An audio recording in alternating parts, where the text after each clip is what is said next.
control, shoveling dirt in every hole. Predators to condemn your soul, watching you and watching me. We're all connected but separated, misunderstood and so frustrated. A million armies of one have invaded, watching you and watching me. We live behind glass curtains and act like nothing's wrong. Soon you will belong. I know you're out there somewhere. We've watched you for so long. Wait for you to fall. We'll expose you all. I know you're out there somewhere watching me. The little brother wants to make headlines, be immortalized. Everyone's got an electric eye, we're the digital spies. They've watched you for so long. I know you're out there somewhere watching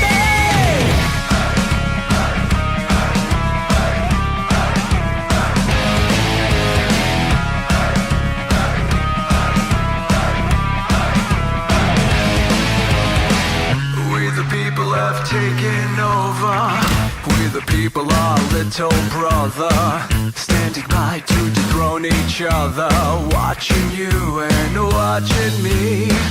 Paranoid, the lens is our weapon, desensitized in our lust for attention, democratized by our voyeur obsessions, watching you and watching me.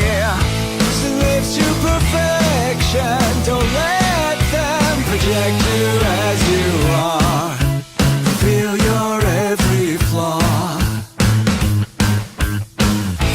I know you're out there somewhere. We've watched you for so long.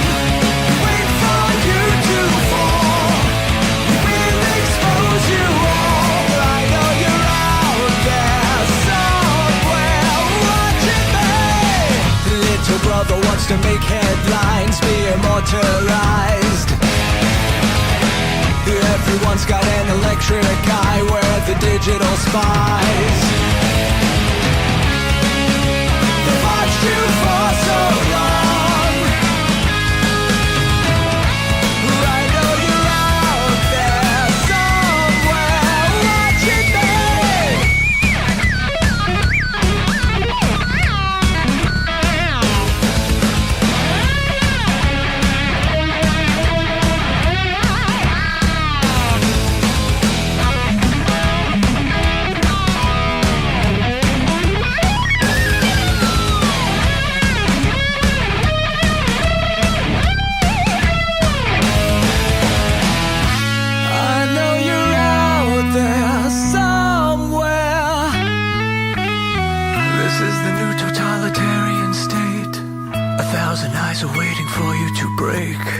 Stay in line, don't make a mistake. We're watching. We watched you for so long. We wait for you to fall. We will expose you all. I know you're out there somewhere watching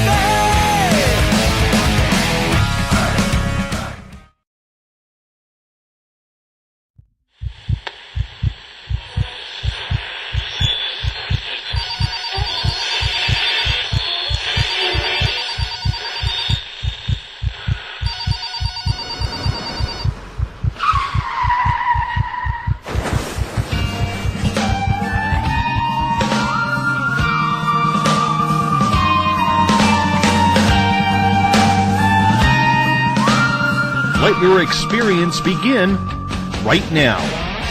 From high atop the mountains of British Columbia to you listening around the world, this is Spaced Out Radio. You can follow us on our website, spacedoutradio.com, on Twitter, @SpacedOutRadio. Give our Facebook page a like, Spaced Out Radio Show. You can follow us on Instagram, Dave Scott, SOR, or on our YouTube channel, Spaced Out Radio Show.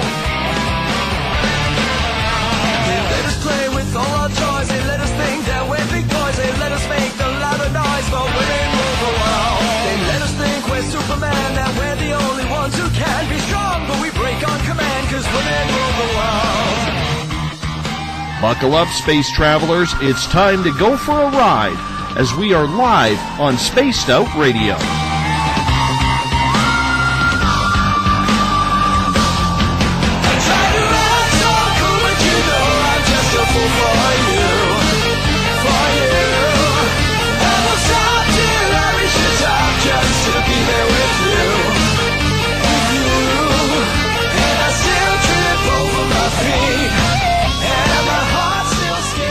Ignition sequence start. 6, 5, 4, 3, 2, 1. Said the deeper I go, the deeper I fall.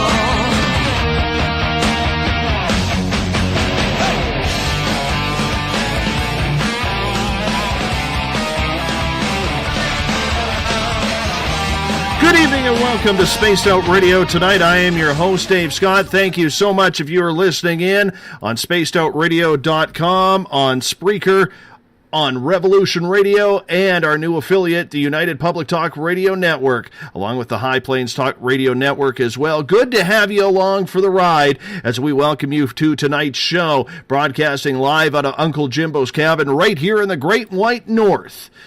Live on this Wednesday night, early Thursday morning if you're on the East Coast. Here at Spaced Out Radio, we broadcast every night of the week, starting at 9 p.m. Pacific, midnight Eastern Time, because we want to be your official one-stop shop when it comes to the cryptid, the supernatural, paranormal, spiritual, and so much more. Hey, if you like our theme music, you could thank our resident guitar god, Ron Bumblefoot Thal, formerly of Guns N' Roses. Bumblefoot is the official sound of SOR. Hey, you can follow us on Twitter at Spaced Out Radio. Give our Facebook page a like, Spaced Out Radio Show.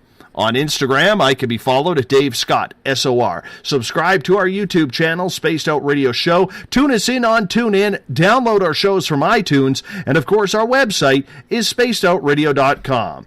At this time, we'd like to say hello to everyone tuning in, taking part in the chat rooms, in the Revolution Radio chat room, in the Spaced Out Radio chat room on Spreaker, along with our fans on Facebook at Euphoria Chronicles, Chronicles of the Unknown, Force Moon Paranormal, and our flagship chat room, the SOR Space Travelers.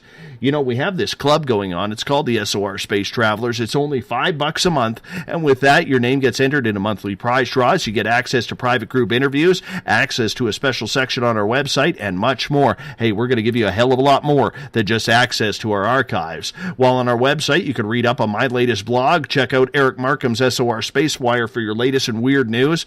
We also have another feature, the SOR Sightlines Report. If you've had an experience you cannot explain, do us a favor, fill out a Sightlines report, and our researcher Mike Smith will get right back to you. We want to thank our new affiliate as of this week, the United Public Radio Network on 107.5 FM in New Orleans, and their listeners from over 160 countries around the world. Thank you for listening in right here from Canada. And remember, if you are a listener on Revolution Radio, it is the largest non-profit online station going. Do us a favor, take the time to visit freedomslips.com and donate today. Well, the Crypto Guru is back on Spaced Out Radio for one of our more popular segments of the month as we talk all things cryptid with author Ronald Murphy. And what a treat it is, as the Crypto Guru is one of the most eloquent verbal artists around when it comes to telling fabled stories of strange creatures lurking in the forest. But are they just fairy tales? For years, people have been experiencing the odd and uncommon legends around North America, from the First Nations to the first settlers. The sights of fairies in the forest, sea monsters swimming in the shallows, and giant birds thought to be extinct flying in the sky. They have kept researchers like Ron on the hunt for what is the truth. Are people truly having these experiences, or are they just figments of imagination? Or maybe, just maybe, it's some sort of time warp where people have seen objects from the past right before their present very eyes. Whatever it is, the experiences that people are having keep Ron busy with writing books, carrying stories along radio programs such as this one, and researching until all hours of the night, just looking for that one juicy tidbit that can prove that all these encounters are real.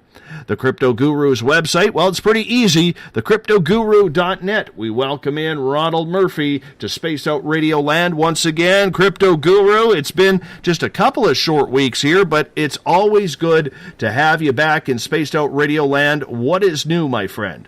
Hello there, Dave, Scott, and all of your listeners. Hey, just doing what I do, doing some more research.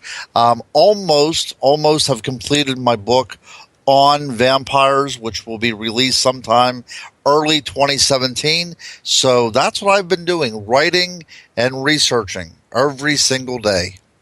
I have to say this publicly, and I don't usually mention other radio shows on this show, but I have created a monster here. You are now broadcasting over in Great Britain. You've been given the opportunity to broadcast and talk cryptids way overseas. What's going on with that? I've been very blessed, and it's all because of Spaced Out Radio. I will give credit where it is due, my friend.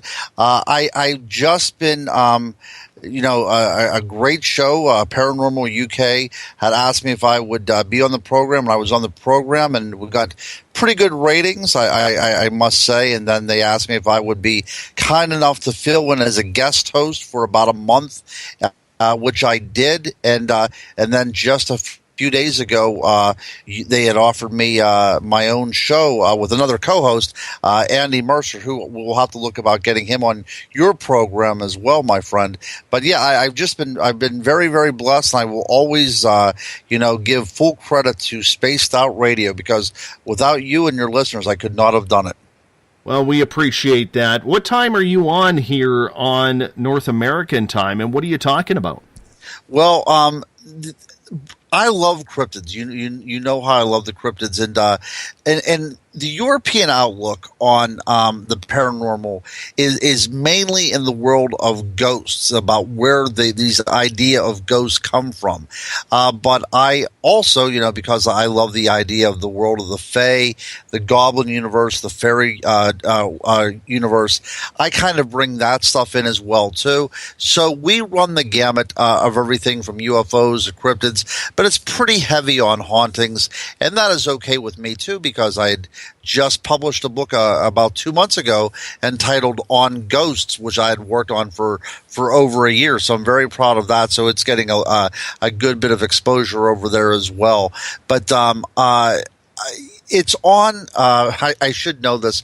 It plays in Britain first, and then we get it the following week in the United States and Canada.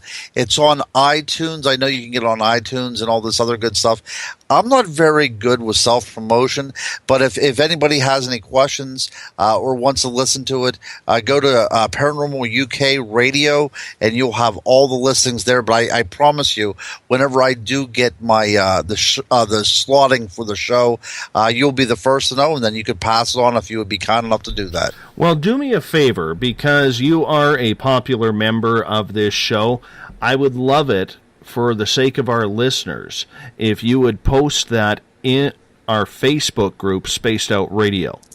I can definitely 100% do that. I will do that for you folks. Because I know you have a lot of fans here around these parts, and I think it's important for them to be able to hear your message maybe at a different time or whatever you have there, because it's just one of the things that I find very intriguing. You're one of the real true class acts out there when it comes to this topic. You leave everything up to plausibility and possibility, and that is a rarity, my friend, and that is why my audience absolutely loves you. And, we just signed up as of this week with the United Public Radio Network, live in New Orleans on 107.5 FM, and they broadcast around to 160 countries around the world online. And we have a whole new set of listeners who are going to get to know you here. And once they get to know you, I tell you, listeners, you are absolutely going to be fascinated and totally intrigued with the way Ron brings this romanticism to the cryptid and fairy realms. It is just He's an extremely talented man, so I hope you don't mind me making you blush a little bit here, Ron. Well, no, it does definitely make me blush, but I am so appreciative. But I will tell you this: I'm based out of Western Pennsylvania, and I had a conference in Beaver Creek State Park in Ohio, and there was a person that came up to my table. Her name was Karen, and she was from Pennsylvania as well too. And she said she listens to me on Spaced Out Radio. So I mean, I'm surprised it's actually getting out there. And the more conferences that I go to, the more people are actually coming up and say, yeah, I listen to you on Spaced Out Radio. So that's a good thing. I mean, that says as much for you as it does for me. So getting back to the idea of the listeners and people, liking the show, I cannot wait to start meeting some of these folks in person. I hope at one time, I know that you just attended a conference out there in your neck of the woods, but I'm hoping something happens here, Dave, maybe in the next year or so. I would love to see a conference going under the Spaced Out Radio banner, and I would be honored to show up to that place. I would like to start really meeting these people in person because from what I've read from them so far and from the information that I've gathered, a lot of them become my friends on Facebook, and I get a lot of emails from people as well too. I would really like to meet these people in person, so hopefully that happens in 2017. I'm looking forward to something like that. Well, I'm not going to hint out there, but I'm going to say that it might be in the works.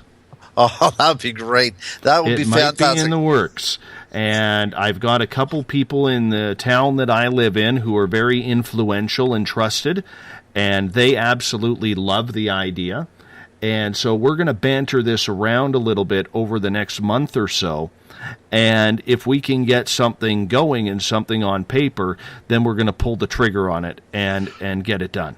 Well, you know what? I will be bringing plenty of giveaway stuff. If this happens, I want everybody that's in driving distance, which is, I will put driving distance somewhere in the neighborhood of 3,000 miles to get there, so we can meet these persons. And I would like to thank every single one of them that come out for making this show what it is. I agree. I fully agree. My friend, you guys have had a real hellbender of a 24 hours. It's like the hangover that just won't end. That is right. I was up last night until I think it was about 2:30 in the morning, and even then, nothing was definitively settled. This election process here in America is rather curious.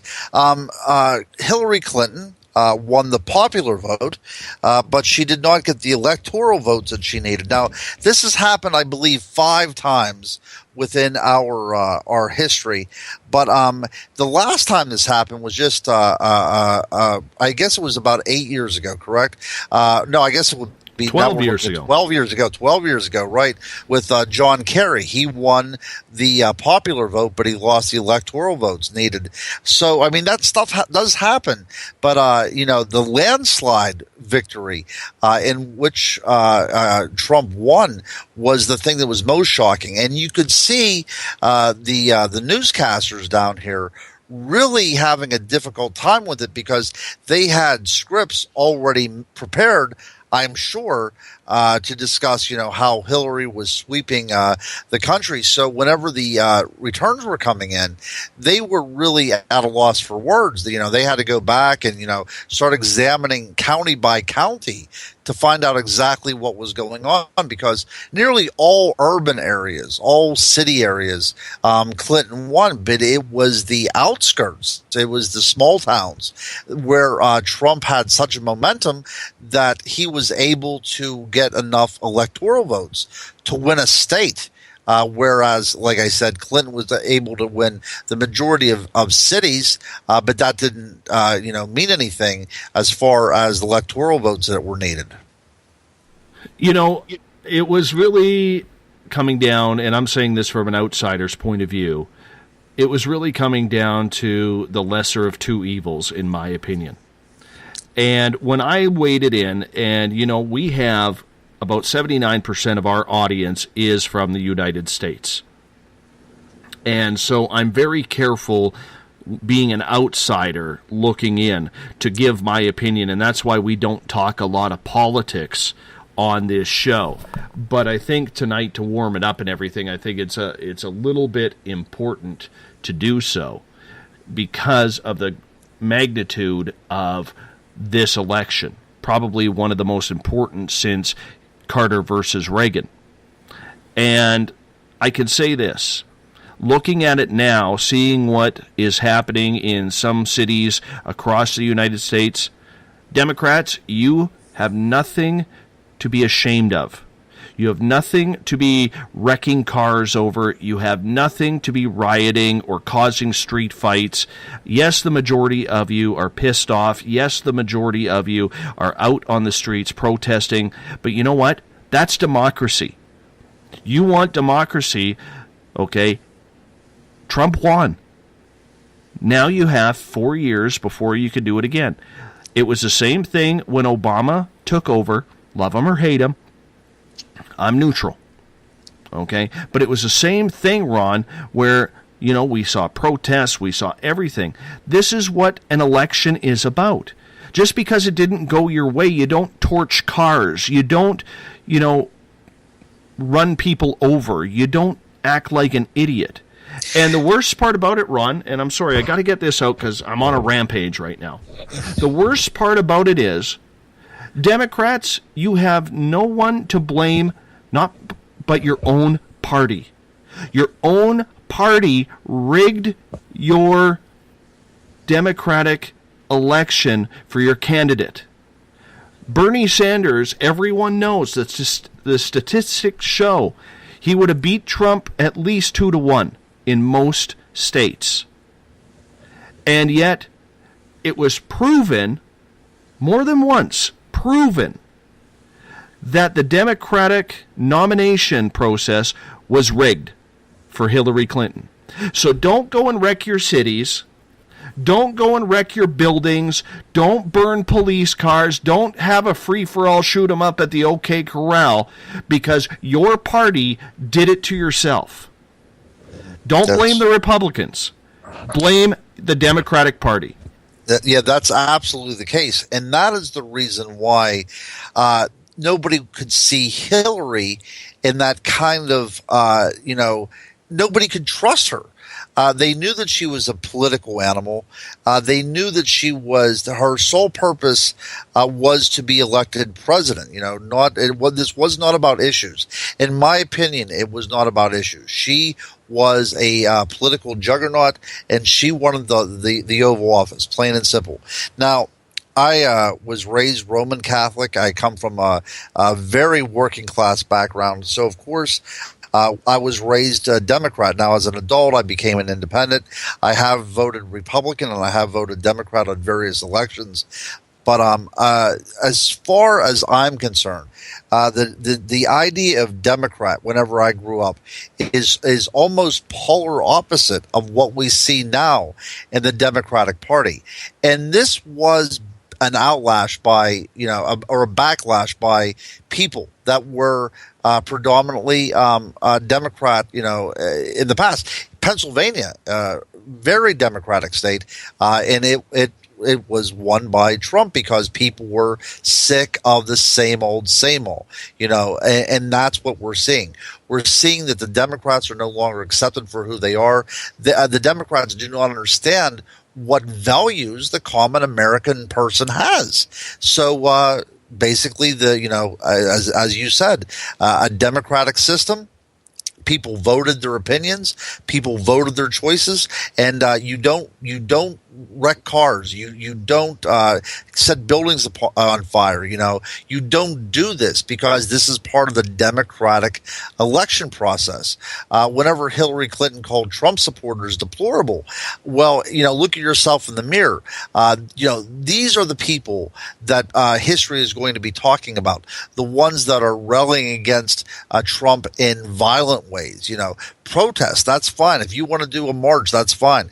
But, please, let's leave the vandalism and the destruction to, times, well before us.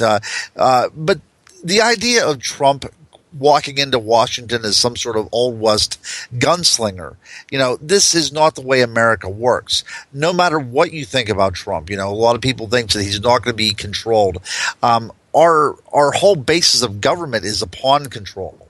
It's checks and balances. Even though he has a Republican-controlled Congress, he is still going to have to answer to many, many people. So when we talk about, in the election about building a wall between the United States and Mexico and having Mexico pay for it, folks, that's not going to happen. That was a lot of rhetoric, and that was a lot of big time talking. But people are up in arms about it. I do have a lot of issues concerning President-elect Trump. I do have a lot of fears, but looking at this on a grand scale, I was afraid that Trump might be leading us into war, but whenever I'm talking to my friends overseas, and I'll ask you how everything's going up in Canada as well, too, they see Donald Trump as president to be far less likely to lead, the world into another war than, say, Hillary Clinton. What is the pulse up there in Canada? No, you're absolutely right, Ron.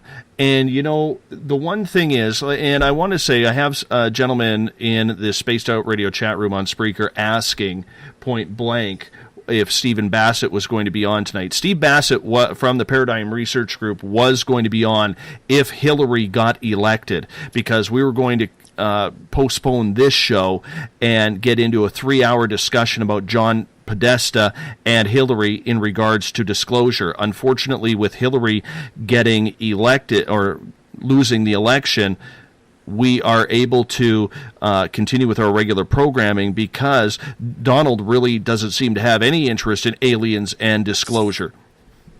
That's right. We'll see. I mean, that might be surprising as well, too. We talked about this, I believe, it was sometime around the new year, if I'm not mistaken. You had one of those little special shows that you have. I think it might have actually been your anniversary show, or it might have been your birthday show. I think maybe it was your birthday show.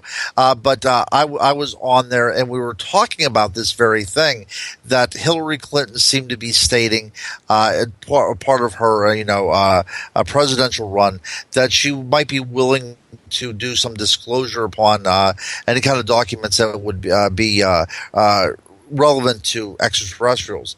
But it was my contention back then that she would have said anything to get elected, and I still feel the exact same way. I think that she would have said anything to anyone regarding any subject just so that she would get elected. The American people saw through that, and that is why she is sitting in her New York City townhouse now on the outside looking in. No, I fully agree. And you know what? I just hope that people come to their wits' end. Okay, it was a legal election. There was no rigging, unlike the Democratic Party. Hey, I have no say in this. I'm Canadian. I have no say in what goes on. All I can tell you is from an outsider's point of view, America, you're better than this. You're better than acting like this. Okay? You got what you wanted. You wanted the fair election, and the people spoke. The people spoke in regards to the way your electoral process runs. Hey, not every electoral process is perfect. It's far from perfect up here in Canada. And I can tell you there's a lot of issues that I have with the way the election system is here. But I can tell you this, it's the best we got. Your system is the best you have for yourself. And now it's time, instead of throwing a tantrum, it's time to come together as a country. Because the one thing I was very impressed with, and we played it live last night on this show, was a couple of minutes of Donald Trump's speech. And once again, I'm not a Donald Trump supporter.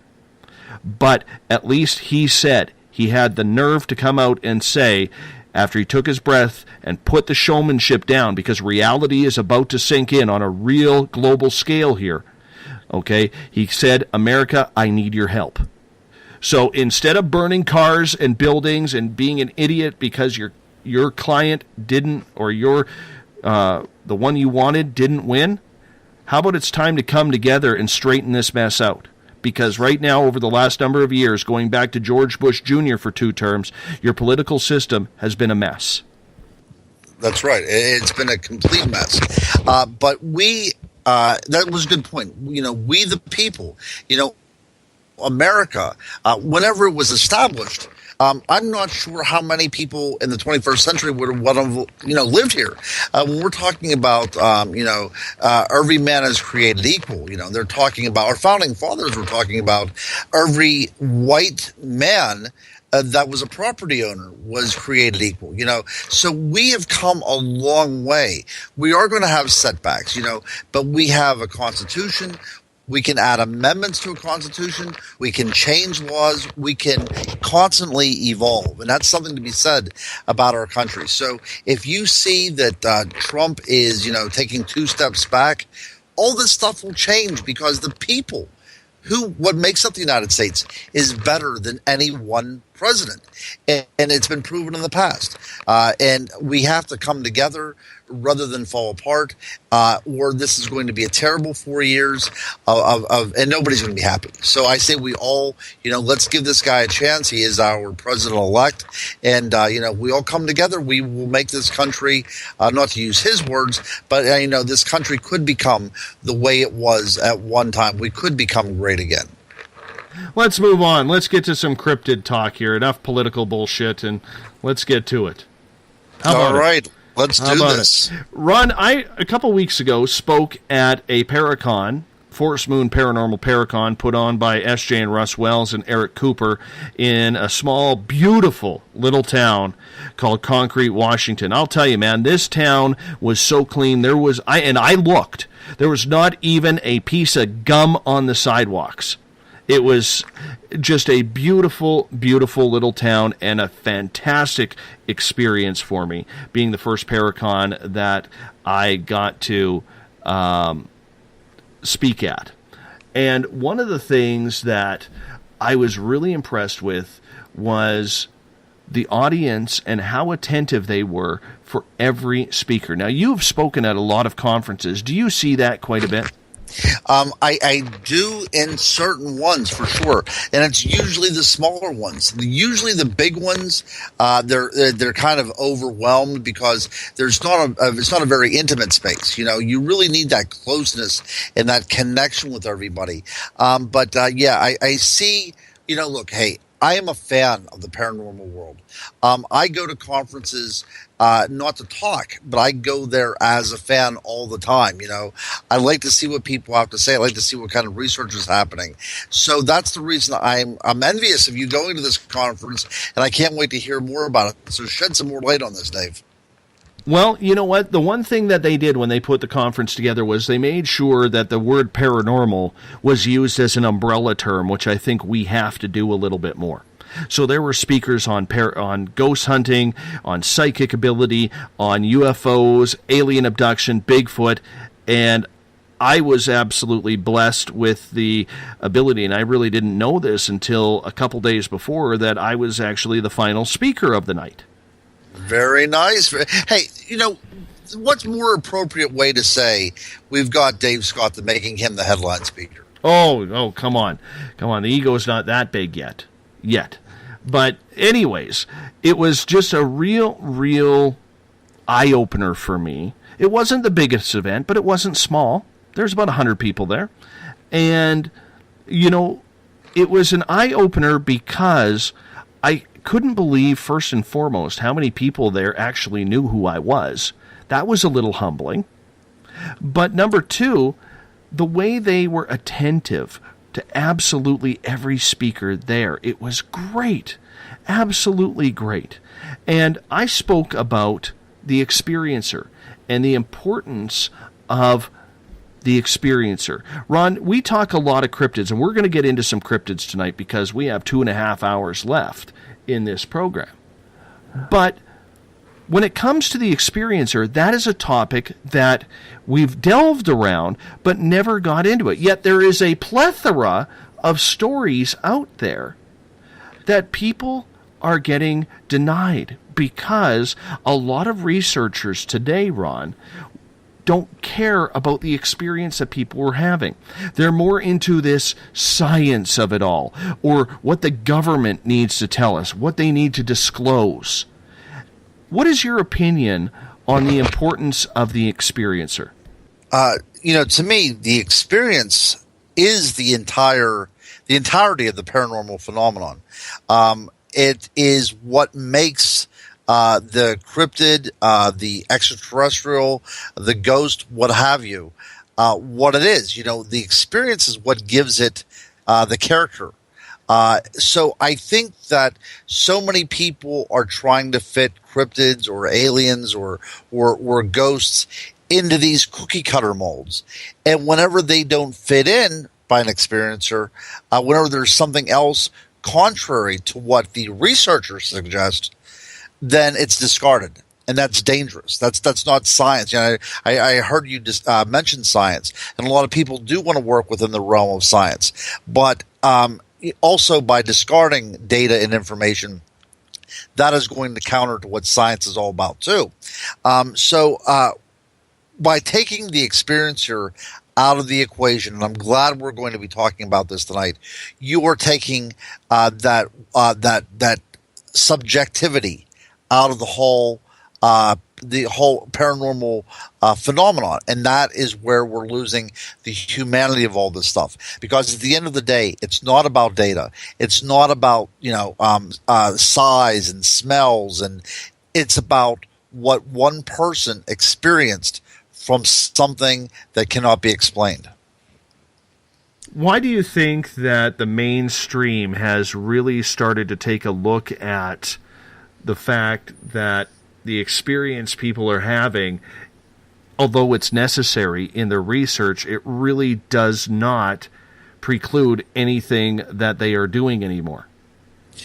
Right. Well, I think as far as my research, let's put it that way, I go in with an open mind. I do not have any preconceived notions, or at least none that I'm really aware of. It's of course not a double blind study in any way. I do know the history and the folklore behind a lot of this stuff. But if I go in there and an experiencer tells me something that I had never heard before, I am not simply going to write it off as some sort of false memory that the person had because nobody else reported this.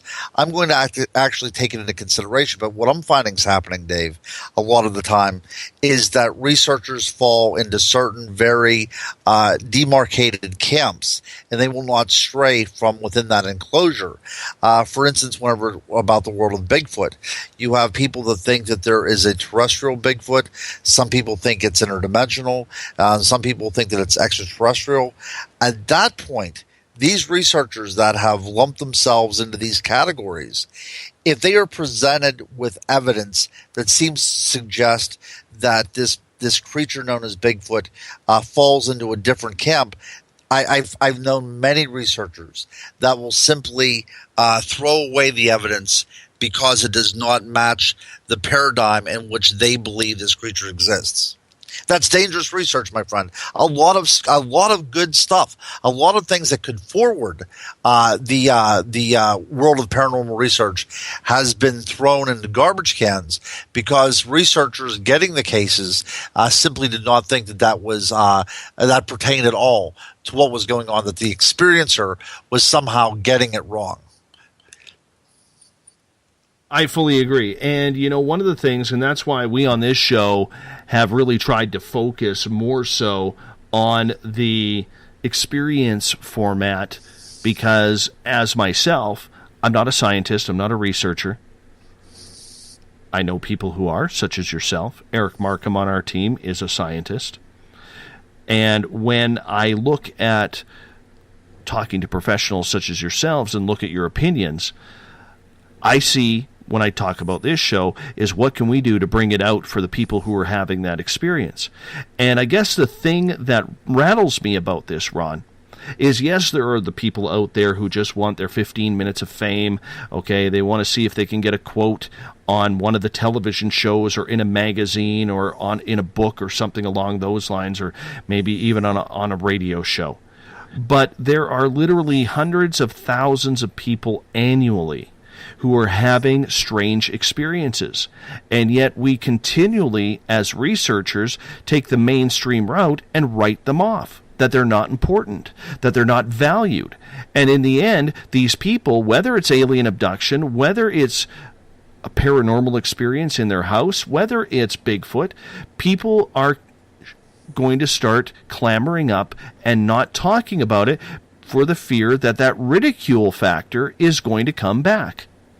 Yep, absolutely. And I speak to people about this at least several times a year. There's some people that have had very incredible sightings. One person in particular that I know has had sightings of Bigfoot ever since she's been a child. She related stories to me that whenever she was about the age of 7, she saw, these creatures as family units coming into an orchard that was very near her house, and she actually had some sort of interaction with these creatures ever since she was very young.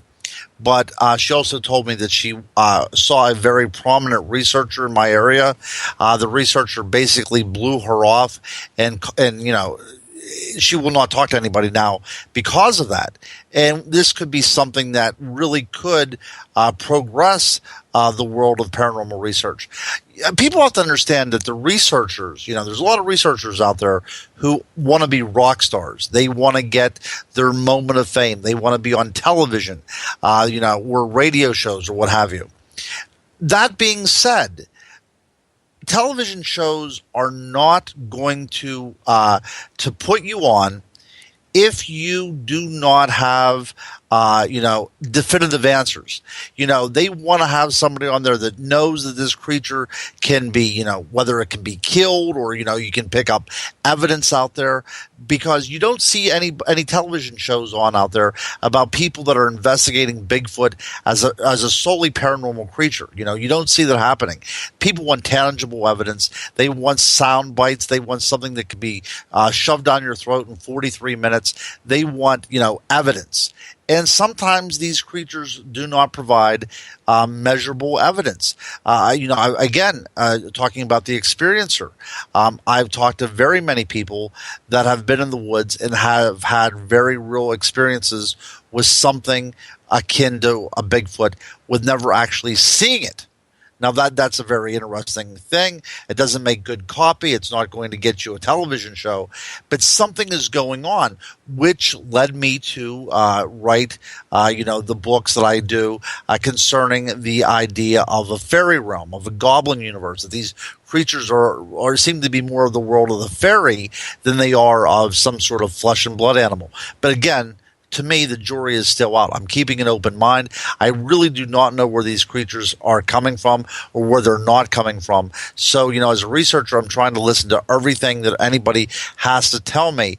I am definitely not one of those people that have been researching for, 30 years, and I've made up my mind one way or the other. And if somebody comes to me and says, no, there was a UFO involved as well, too, and you say, oh, that can't be possible because these are terrestrial animals, and simply take the evidence and roll it up and throw it away in a garbage can. But my friend, that stuff happens all the time in this field. I fully agree. I fully agree with you, and it's sad because I know there are researchers out there right now, and I will not call them out because that's not my place. That's for you as the audience to call them out, and learn who they are, who really have no opinion whatsoever. Do they like to hear the story? Yeah, but they're getting bored of them. Okay, do they think that it's important to their research? Not really. And it's a dangerous place when we go down that line. It really is. And for some reason, people are allowing it. Because I'll tell you right now, Ron, the government, especially newly elected in the United States, is not coming out and saying aliens are here, aliens are real. Okay, they aren't coming out saying Bigfoot is alive and well. The Smithsonian, everybody knows, if you've done your research, has bodies of Sasquatch, yet they've just somehow disappeared into the abyss. Okay? Sea monsters, we hear them all over the world, and yet nobody wants to bring them into the limelight. These creatures are out there. The aliens are out there. Paranormal happenings are out there in haunted houses and buildings and cemeteries and forests. Yet, we're turning a blind eye to it because the mainstream isn't pursuing it enough. That's right. That's right. Yep, you've hit the nail on the proverbial head. That's exactly what it is. One of the radio shows that I had co-hosted recently, I had the honor of interviewing Robin Foy. He was member of the Skull experiment in outside of London back in the 90s, and this is whenever he and a group of 5 or 6 other people came together in a small country cottage. And they were going to see about ways in communicating with the afterlife. And they had, basically a round table where they channeled their energies, thinking about certain things.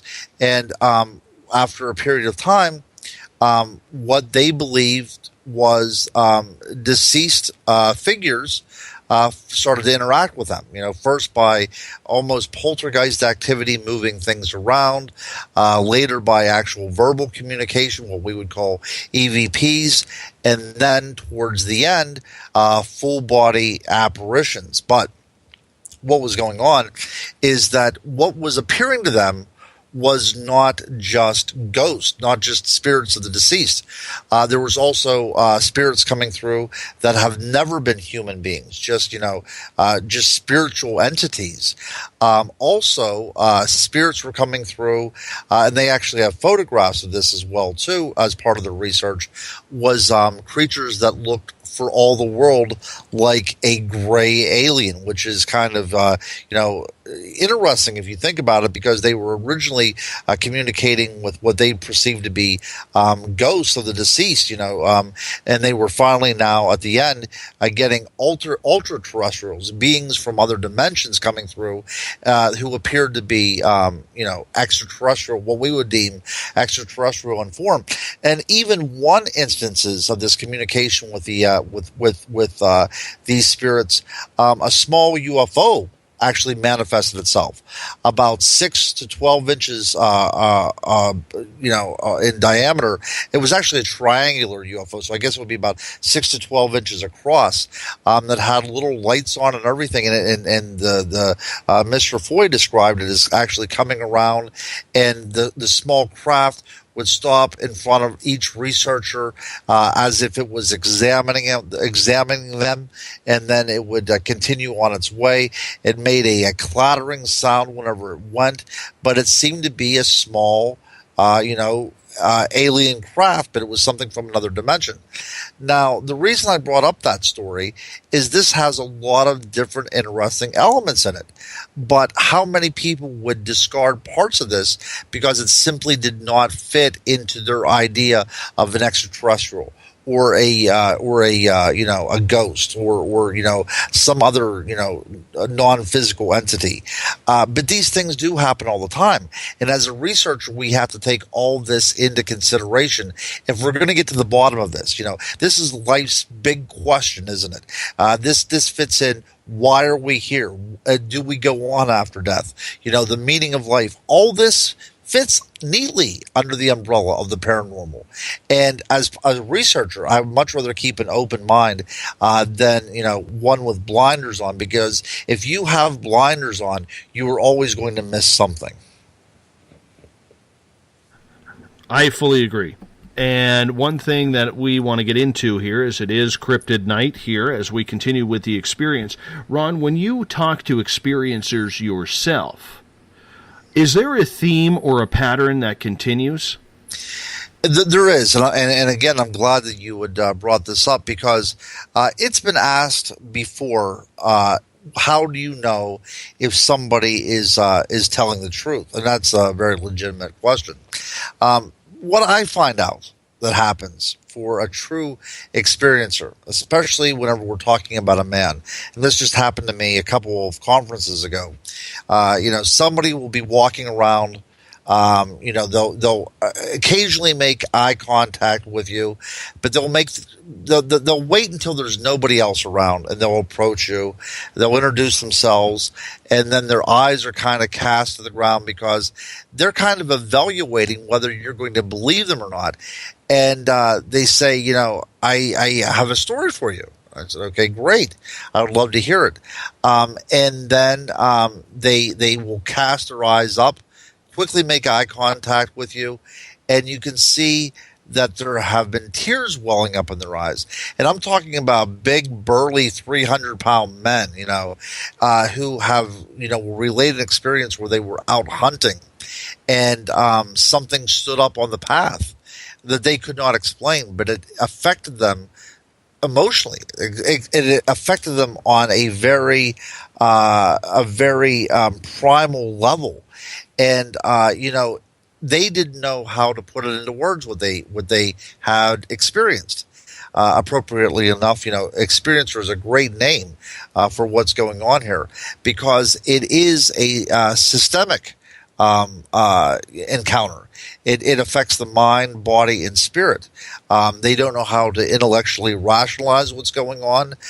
They emotionally don't know how to deal with this because it's something that really does tear them apart.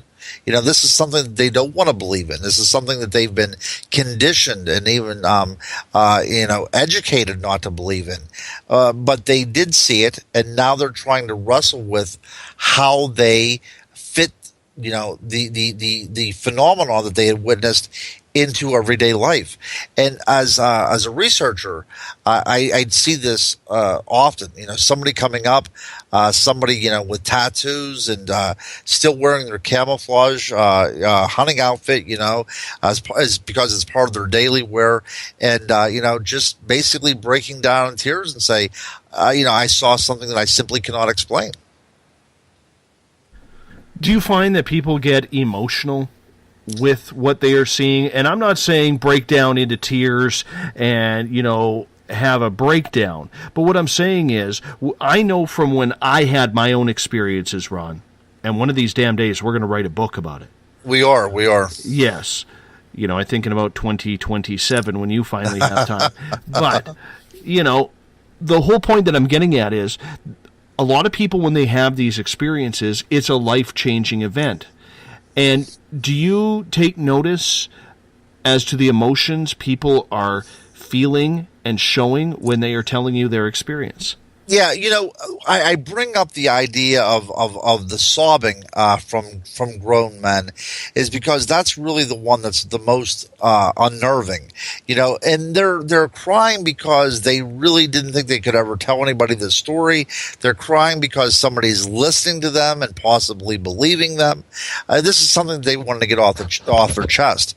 I find that predominantly with men. With women, whenever they tell me, the events behind their encounter, it's usually far different. Sometimes, especially whenever we're talking about Bigfoot, it's a rather invigorating experience for women.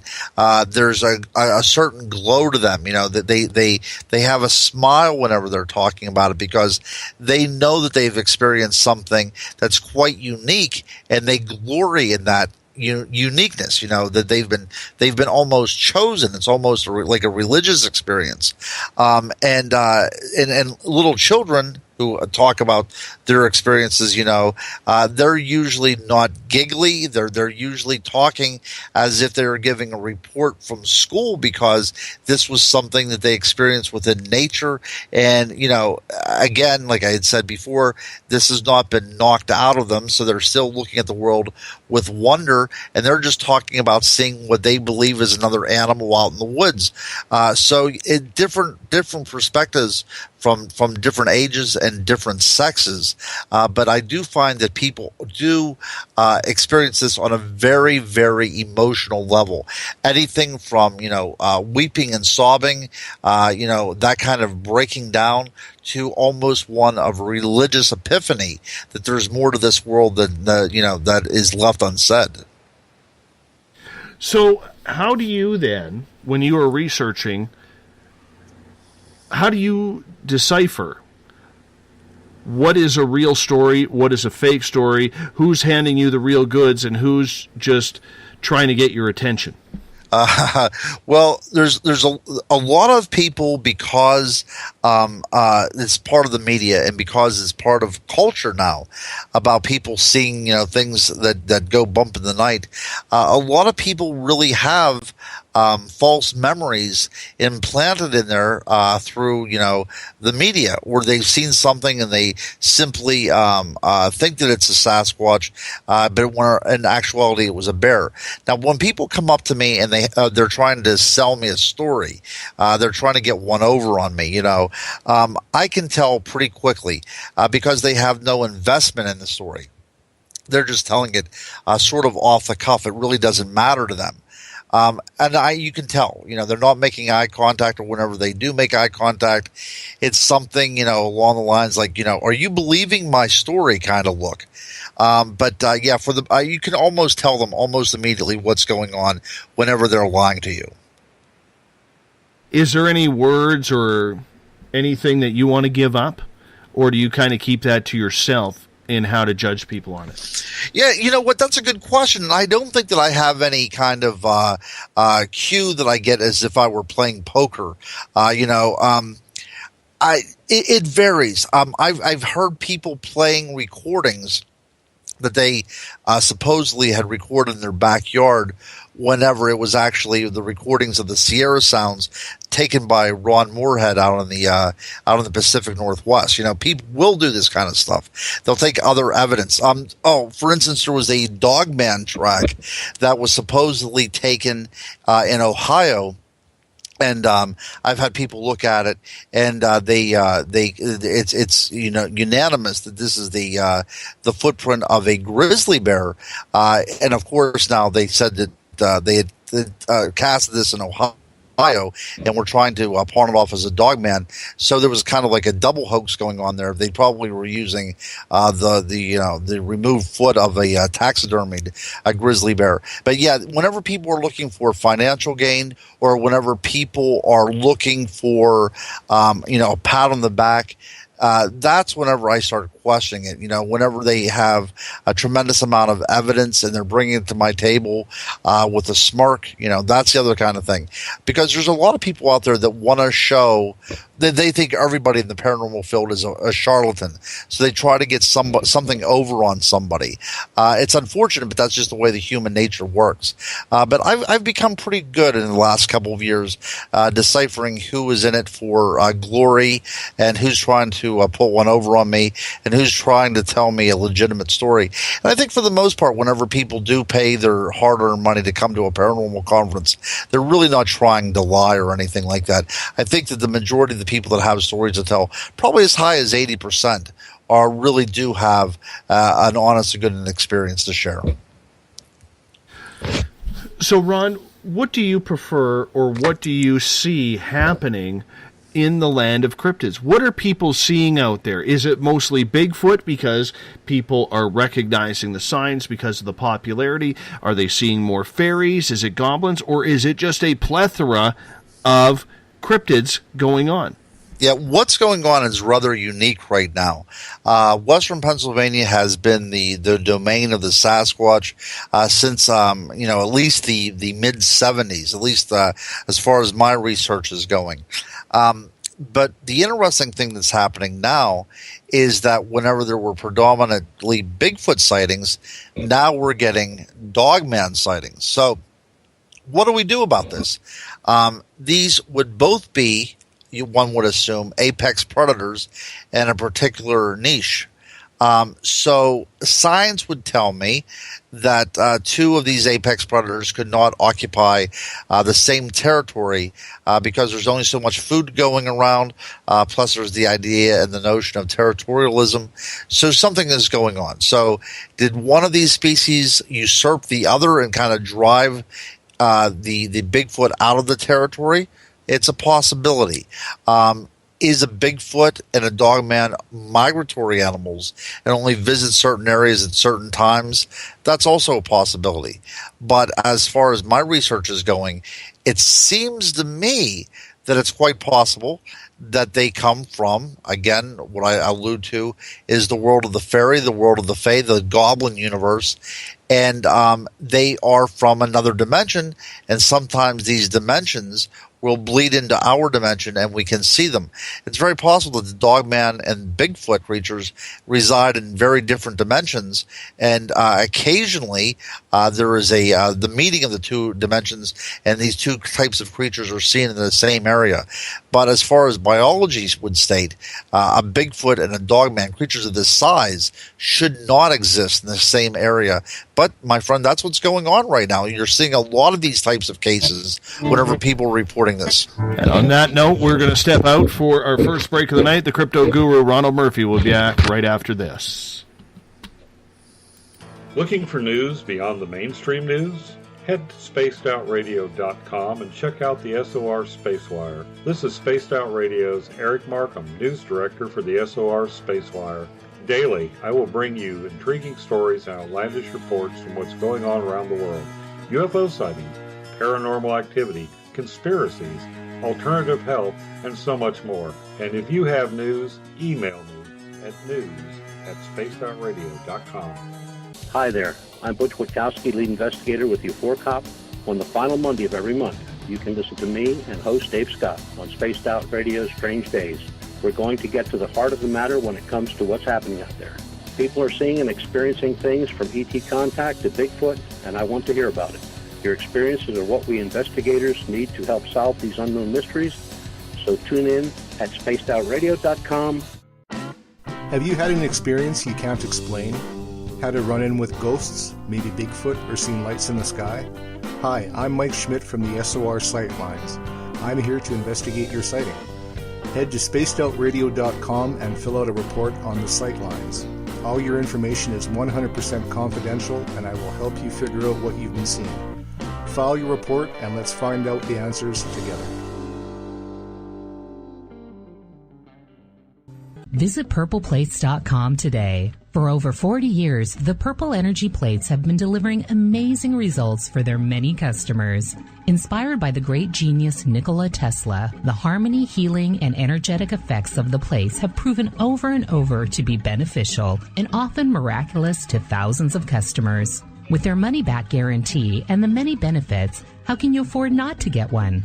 Check their site for daily specials and choose from their many energy products. You won't be sorry. Visit them today at purpleplates.com for mind, body, and spirit, and expect a miracle. Strange creatures lurking in the night, the sounds of wood knocking in the forest, odd happenings right out of a fictional world. These are the reports I love. Hi there, this is author Ronald Murphy, and I would love it if you join me and Spaced Out Radio host Dave Scott the second Wednesday of every month on our journey into the unknown land of cryptozoology at spacedoutradio.com. From Mothman to Frogman and everything in between. Hey, they don't call me the crypto guru for nothing. Are you interested in advertising on Spaced Out Radio? Head to our website at spacedoutradio.com and click on our advertising tab. There, you will find an assortment of ways you can get your product out there with us, from radio commercials to banners and social media. Have a product you like our hosts to endorse? We can do that too. Visit spacedoutradio.com for more details. From British Columbia to Northern California, Pacific North Weird has Cascadia covered. Check out our feature videos at spacedoutradio.com, where I, Vincent Zunza, and my super sleuth partner Alexandra Sullivan track down the weird and strange stories from around the Pacific Northwest, from Bigfoot to Mel's Hole and everything in between. This is what makes life exciting. So why report the normal when we can report the Pacific North Weird right here at spacedoutradio.com. Oh, there's only one way to rock. Loud and proud. In high definition. Radio 702 rocks. Las Vegas. Have you ever had an extraterrestrial experience? One you just couldn't explain? Well, maybe I can help. Hello, I am Samantha Mullet. On the second Tuesday of each month, I will join Dave Scott on Spaced Out Radio to bring a human aspect to ET contact. It's something I've lived with my entire life, and I'd love to help you understand. Let's share our experiences. The ET Experience, the second Tuesday of each month, only on Spaced Out Radio. Hi there, this is Jolene with Rivulet Reiki and Readings, and I want you to relax. Let me help you chill out and get in touch with your body, mind, and soul. In this busy world, sometimes we need to let go, and this is where I can help. Visit my website, rivuletrndr.wix.com/rivuletrndr. Every Saturday and Sunday night, as Dave Scott wanders aimlessly in the wilderness, you can come hang out with me, James Tyson, in Spaced Out Weekend. Starting at 9 p.m. Pacific, midnight Eastern, I'll take you along as we talk with some of the best experts in their fields. SpacedOutRadio.com is the place to find us. So sit down, relax, put your feet up. Enjoy the topics like the paranormal, supernatural, intuitiveness, and so much more. Hope to see you there. Hi there, this is your psychic medium, Joanna, and I would love it if you would join us every other Sunday on Spaced Out Weekend. With host James Tyson, we'll bring you personal psychic messages on two mediums and a large. Questions about love, life, career changes. We would love it if you would come and join us live. Call in and listen in for the experience. Allow us to open the doors to your other side. Two mediums and a large, heard only on Spaced Out Weekend at spacedoutradio.com. Would you like to become one of our space travelers? All you have to do is click on the Space Travelers icon at spacedoutradio.com. For only $5 a month, you can get access to some great prizes, as well as private monthly shows, newsletters, and a members-only section on our website. Become a space traveler today.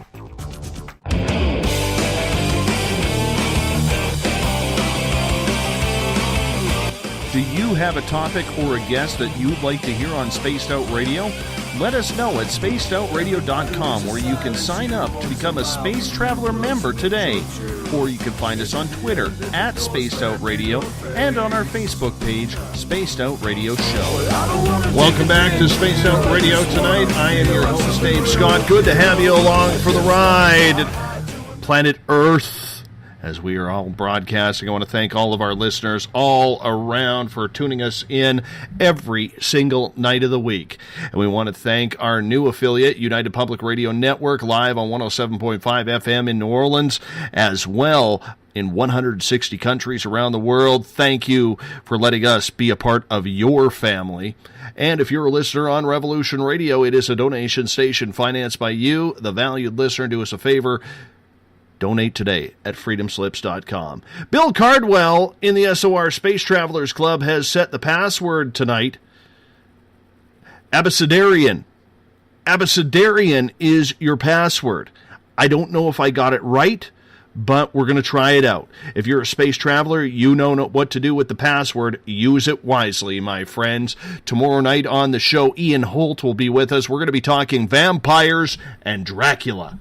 Yeah, we're going to get a little scary tomorrow night with Ian Holt. It's going to be a good one indeed. Remember, if you want to follow us on Twitter, you can do so at Spaced Out Radio. Give our Facebook page a like, Spaced Out Radio Show. On Instagram, I can be followed at Dave Scott, SOR. You can tune us in on TuneIn. You can download this show and others on iTunes. You can find us on our YouTube channel, Spaced Out Radio Show. And our website is spacedoutradio.com. While there, you can absolutely join the SOR Space Travelers Club, read my latest blog, check out some great music from Bumblefoot, read up on the SOR Space Wire for the latest and weird news from Eric Markham, and we have the Sightlines report up for you. Click on the box if you've had a weird story and fill it out today. We'll get someone right at you. Tonight we are talking with the crypto guru, Ronald Murphy. We are 1 hour down, 2 hours to go. Ron packs a really good beard as well, and he manicures it daily. Crypto guru, welcome back. Hello. Actually, I usually let the beard grow until I have a bear following me around, or somebody starts handing me change whenever I'm walking down the street because they think I'm homeless. At that point, I usually do something with the beard. But for the most part, it's probably pretty ratty the majority of the time. But thank you very much for saying that nonetheless. Hey, how often do you get out and do actual field research in the forests. I know your time between writing and being a dad, which is the most important job you have, is very, very limited. But do you try and get out and get into the field to maybe check some of the forests or lagoons or places where these strange happenings are going on? Actually, that's a very good question, because I think a lot of people assume that I'm just, writing and going to libraries and all the time. But if you can believe it, there's a particular hotspot pretty close to my house.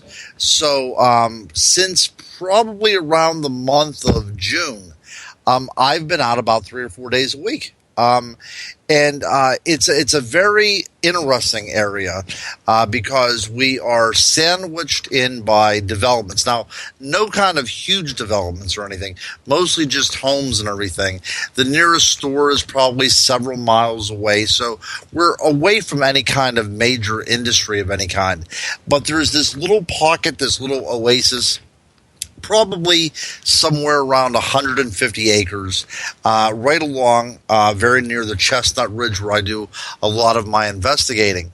So far, I've been able to find that there is a population of about 4 deer that are active in this area. So apparently that they're living there.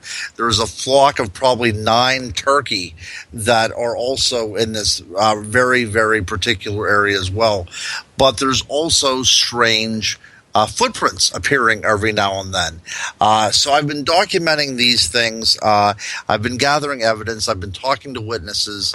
And a lot of people have called this area haunted for whatever reason.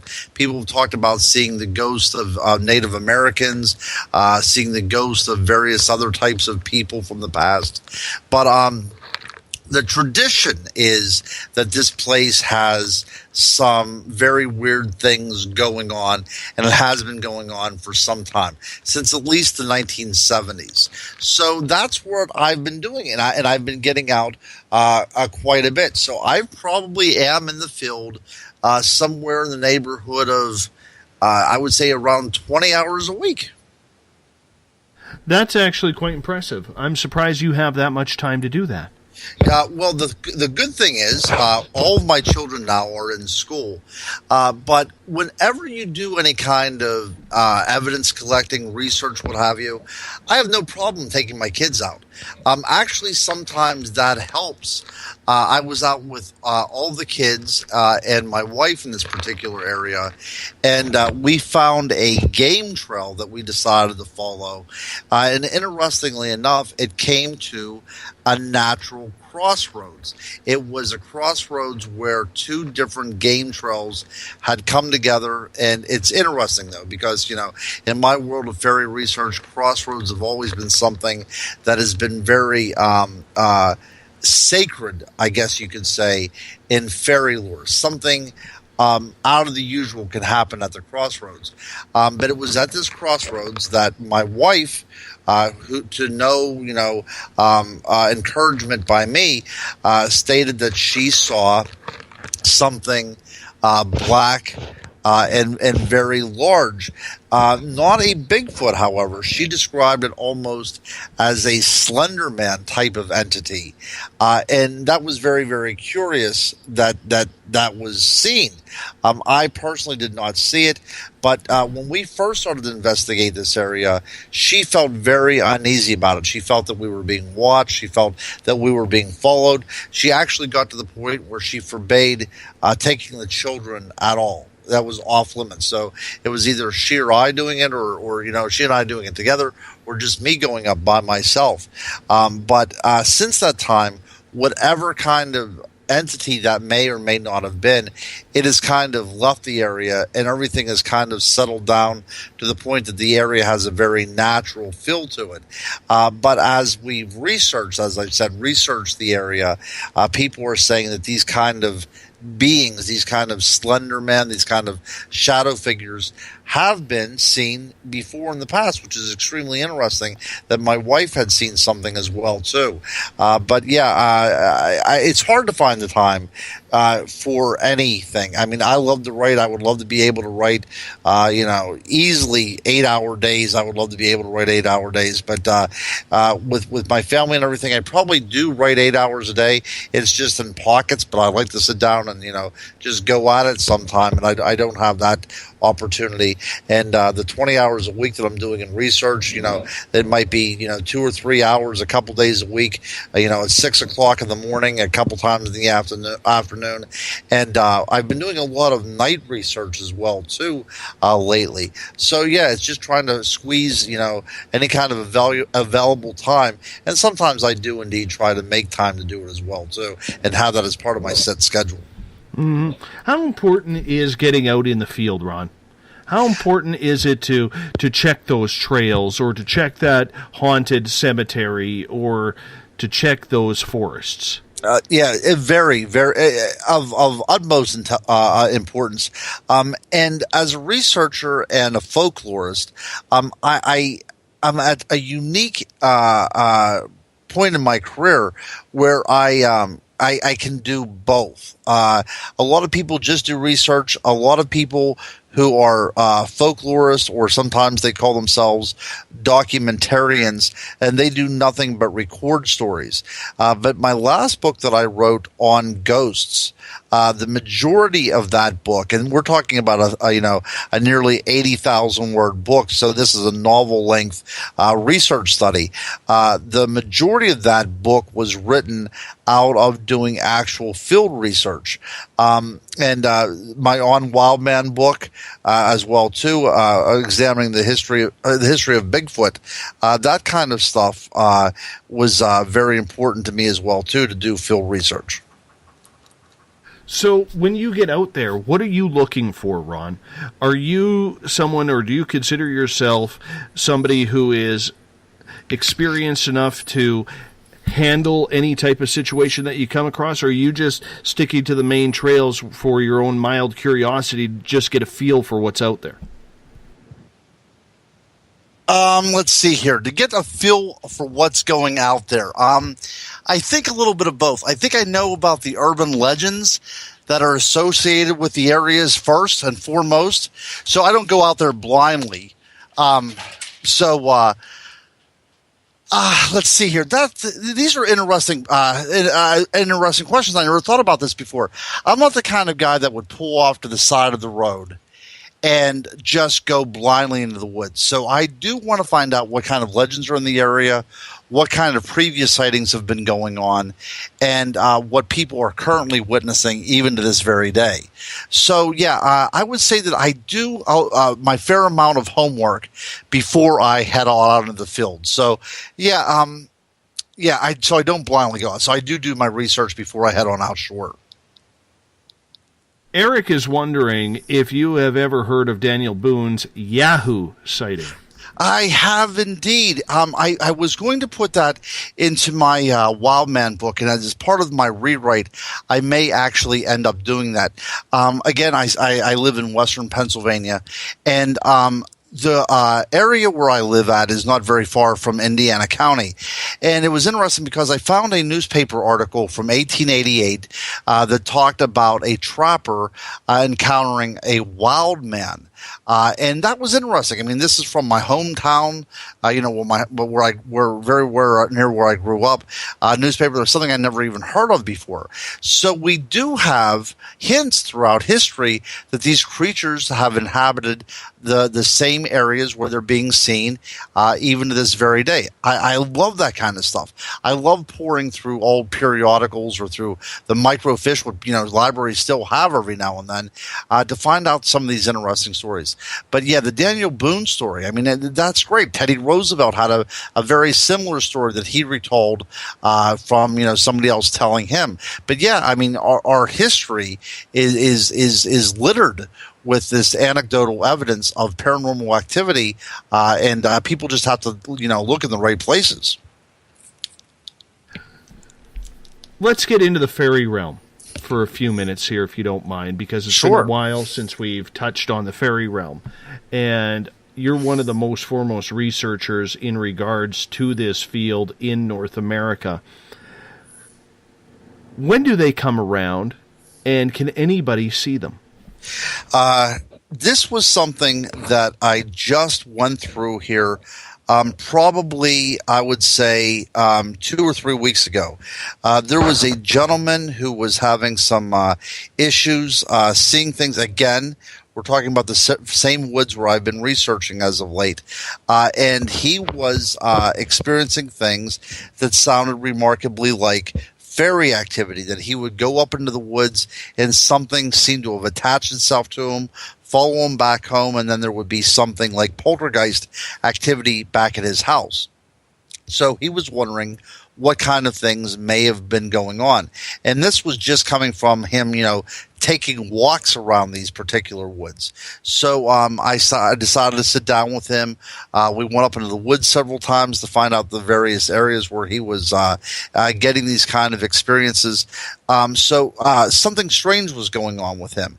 But the idea of the fairy world interacting with ours is part of our collective unconscious. I mean, going back into well before the Middle Ages, going back into the Greek and Roman world, even into to the Paleolithic world with the shamanistic practices of animism, the belief that all of nature is imbued with spark of life, and even the inanimate objects have a life to them, like stones and rivers. This goes back to who we are as humans. So to think that the world has intelligence or elementals to them is something that's part of who we are as human beings. But I am seeing fairies coming out at times that have already demarcated on our calendars. For instance, especially if you look at Celtic calendars or old agricultural calendars. The one day that I would say that you must be out in order to get fairy activity, and I had a remarkable encounter with what I would view as the fairy world on June 21st, midsummer. But it's the longest day of the year. And whenever we think of, Shakespeare as A Midsummer Night's Dream, this is traditionally whenever fairies come out to play. And we were doing research with the Center for Cryptozoological Studies, of which I am a member. And we were experiencing extreme light anomalies, something that looked like fireflies, but with these bright LED lights almost, these penetrating types of glow coming from the woods, unexplained flickering across our paths. One interesting thing that we had seen coming down the path towards us was something that looked like a flashlight. It was that brilliant, but not the middle part of the flashlight. It looked like somebody had their hand over the flashlight, so just the halo was emanating around. So it looked like there was a glowing circle of light that was coming down the trail towards us. Again, no logical explanation. This happened on June 21st. Another time that I would say to head on out there would be on December 21st, almost the polar opposite of the longest day. This is the shortest day of the year now, and fairies have been known to traditionally come out to play at that time as well. Also, February 1st, which is called in bulk in the Wiccan calendar, but also St. Bridget's Day in the Roman Catholic calendar. This is the Feast of First Light. This is whenever the body is said to physically be able to recognize that the days are indeed lengthening. This is one of the cross-quarter times within the calendar, so that is another time. But to bring back the story that I began with about the gentleman being followed home, this happened right around Halloween. So on Halloween Day, we went up to the woods, to the place where he was having these experiences, and we lit a fire, and then we saged the area. And since that time, he has not had any type of encounters. So it's very possible that he had stepped someplace where he was not meant to tread. This is part of the fairy lore as well too. People walking into fairy circles, sometimes marked out by fairy rings, which is a circle of mushrooms. It's possible that he had, misplaced an object, tripped over something, or it could be that these, some sort of mischievous fairy just followed him home to bedevil him for a bit. That's a very possibility. But we got through the encounter by burning a bonfire and lighting sage. I got a couple questions here in regards to the fairy topic. Eric is asking, Ron, do you think the fairy world was already here in North America, or did the English and European immigrants bring them over by their belief? Oh, very good question. Well, there's two ways to look at this. One is to look at the indigenous peoples of the land, the First Nations people, and they certainly had the idea of fairies. Now, of course, the Europeans gave them the names fairies or brownies or what have you, but on the East Coast, you had something called the Pukwudgie up in Massachusetts. This was a type of kind of a Bigfoot creature, a small Bigfoot creature, or a fairy creature, but I am putting it more towards the line of a fairy creature because it was able to materialize and dematerialize and sometimes even shapeshift. But yes, out in your neck of the woods as well, the First Nations people have had the idea of a culture of diminutive type of humanoids.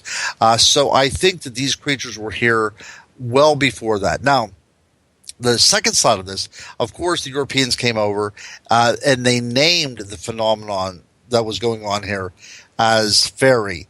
And it fits well, but again, you have to look first and foremost at the traditions of the native people that were inhabiting this land thousands of years before white settlers, and they still have the same ideas of what we would classify as fairies happening to them.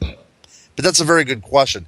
The idea of bringing these folk tales with them and somehow bringing them to life as thought forms, as some sort of tulpa, if we are going to borrow the terminology from Buddhism, this Eastern type of tradition, this Eastern type of philosophy.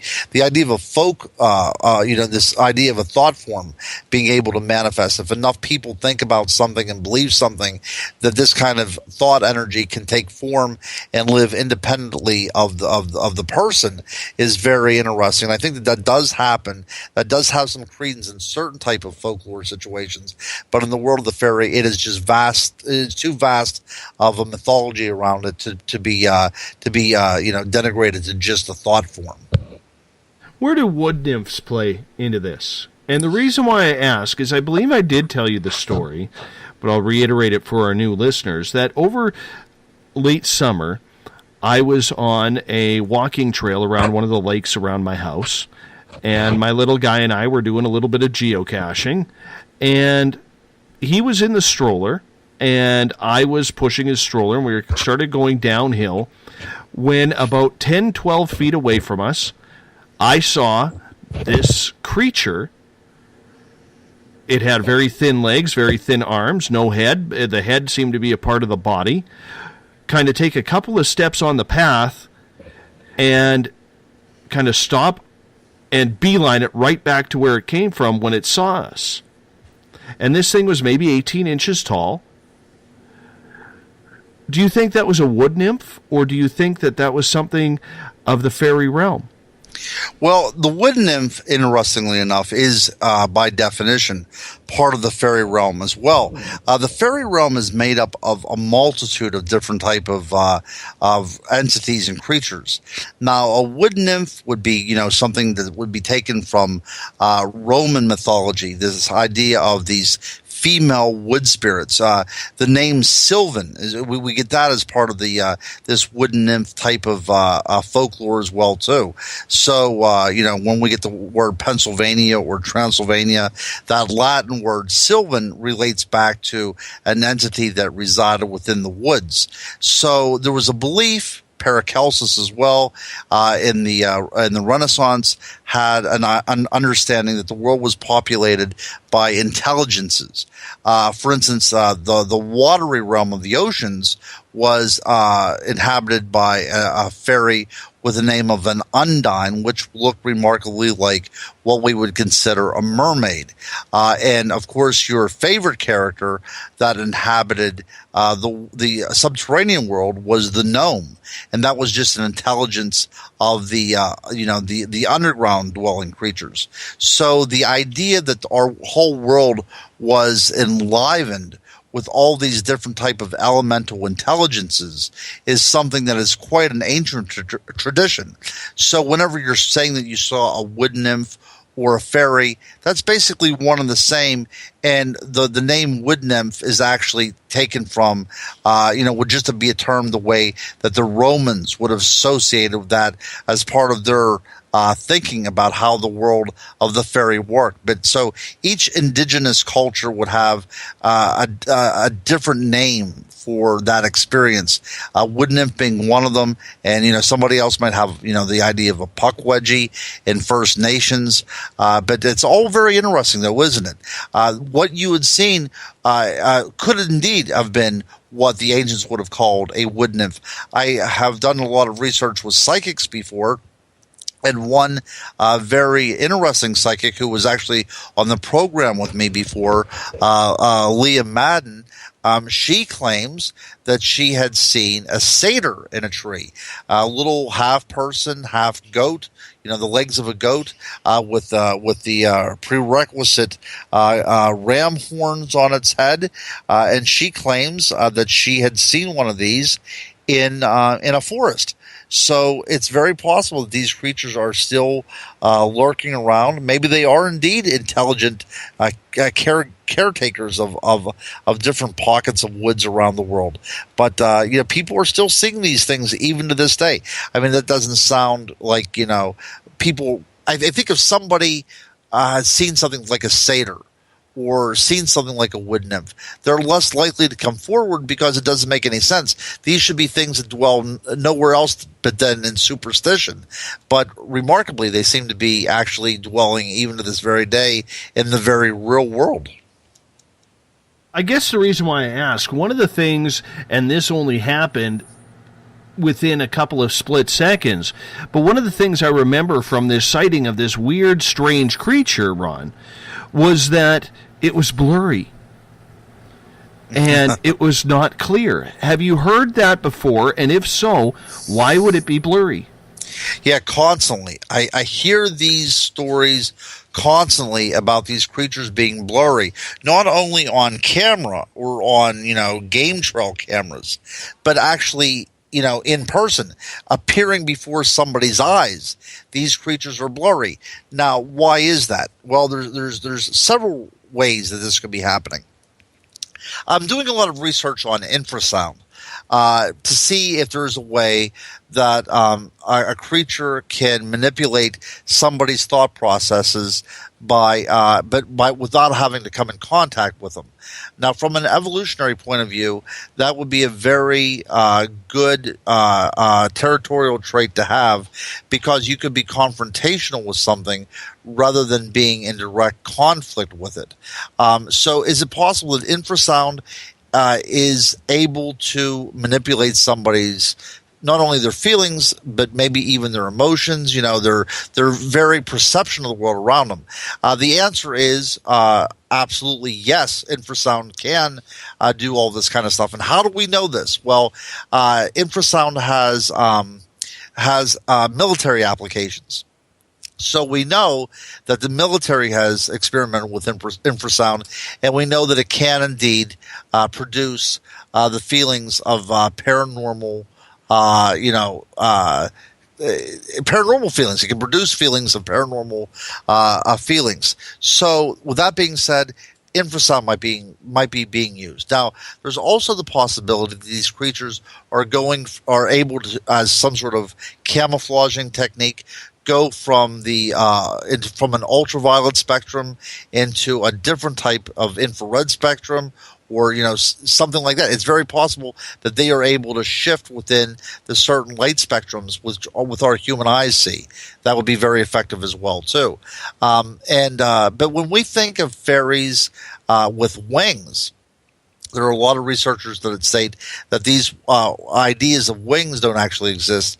It's the vibration that these creatures are putting out that seem to manifest as some sort of wing, but it's actually just an energy. So if these creatures are indeed made up of this kind of energy, they might be able to manipulate the energy so they appear differently, or are able to act differently. But in my neck of the woods, there was somebody that had a trail cam that picked up what we would classify as a gnome, a small creature wearing a stereotypically conical red hat,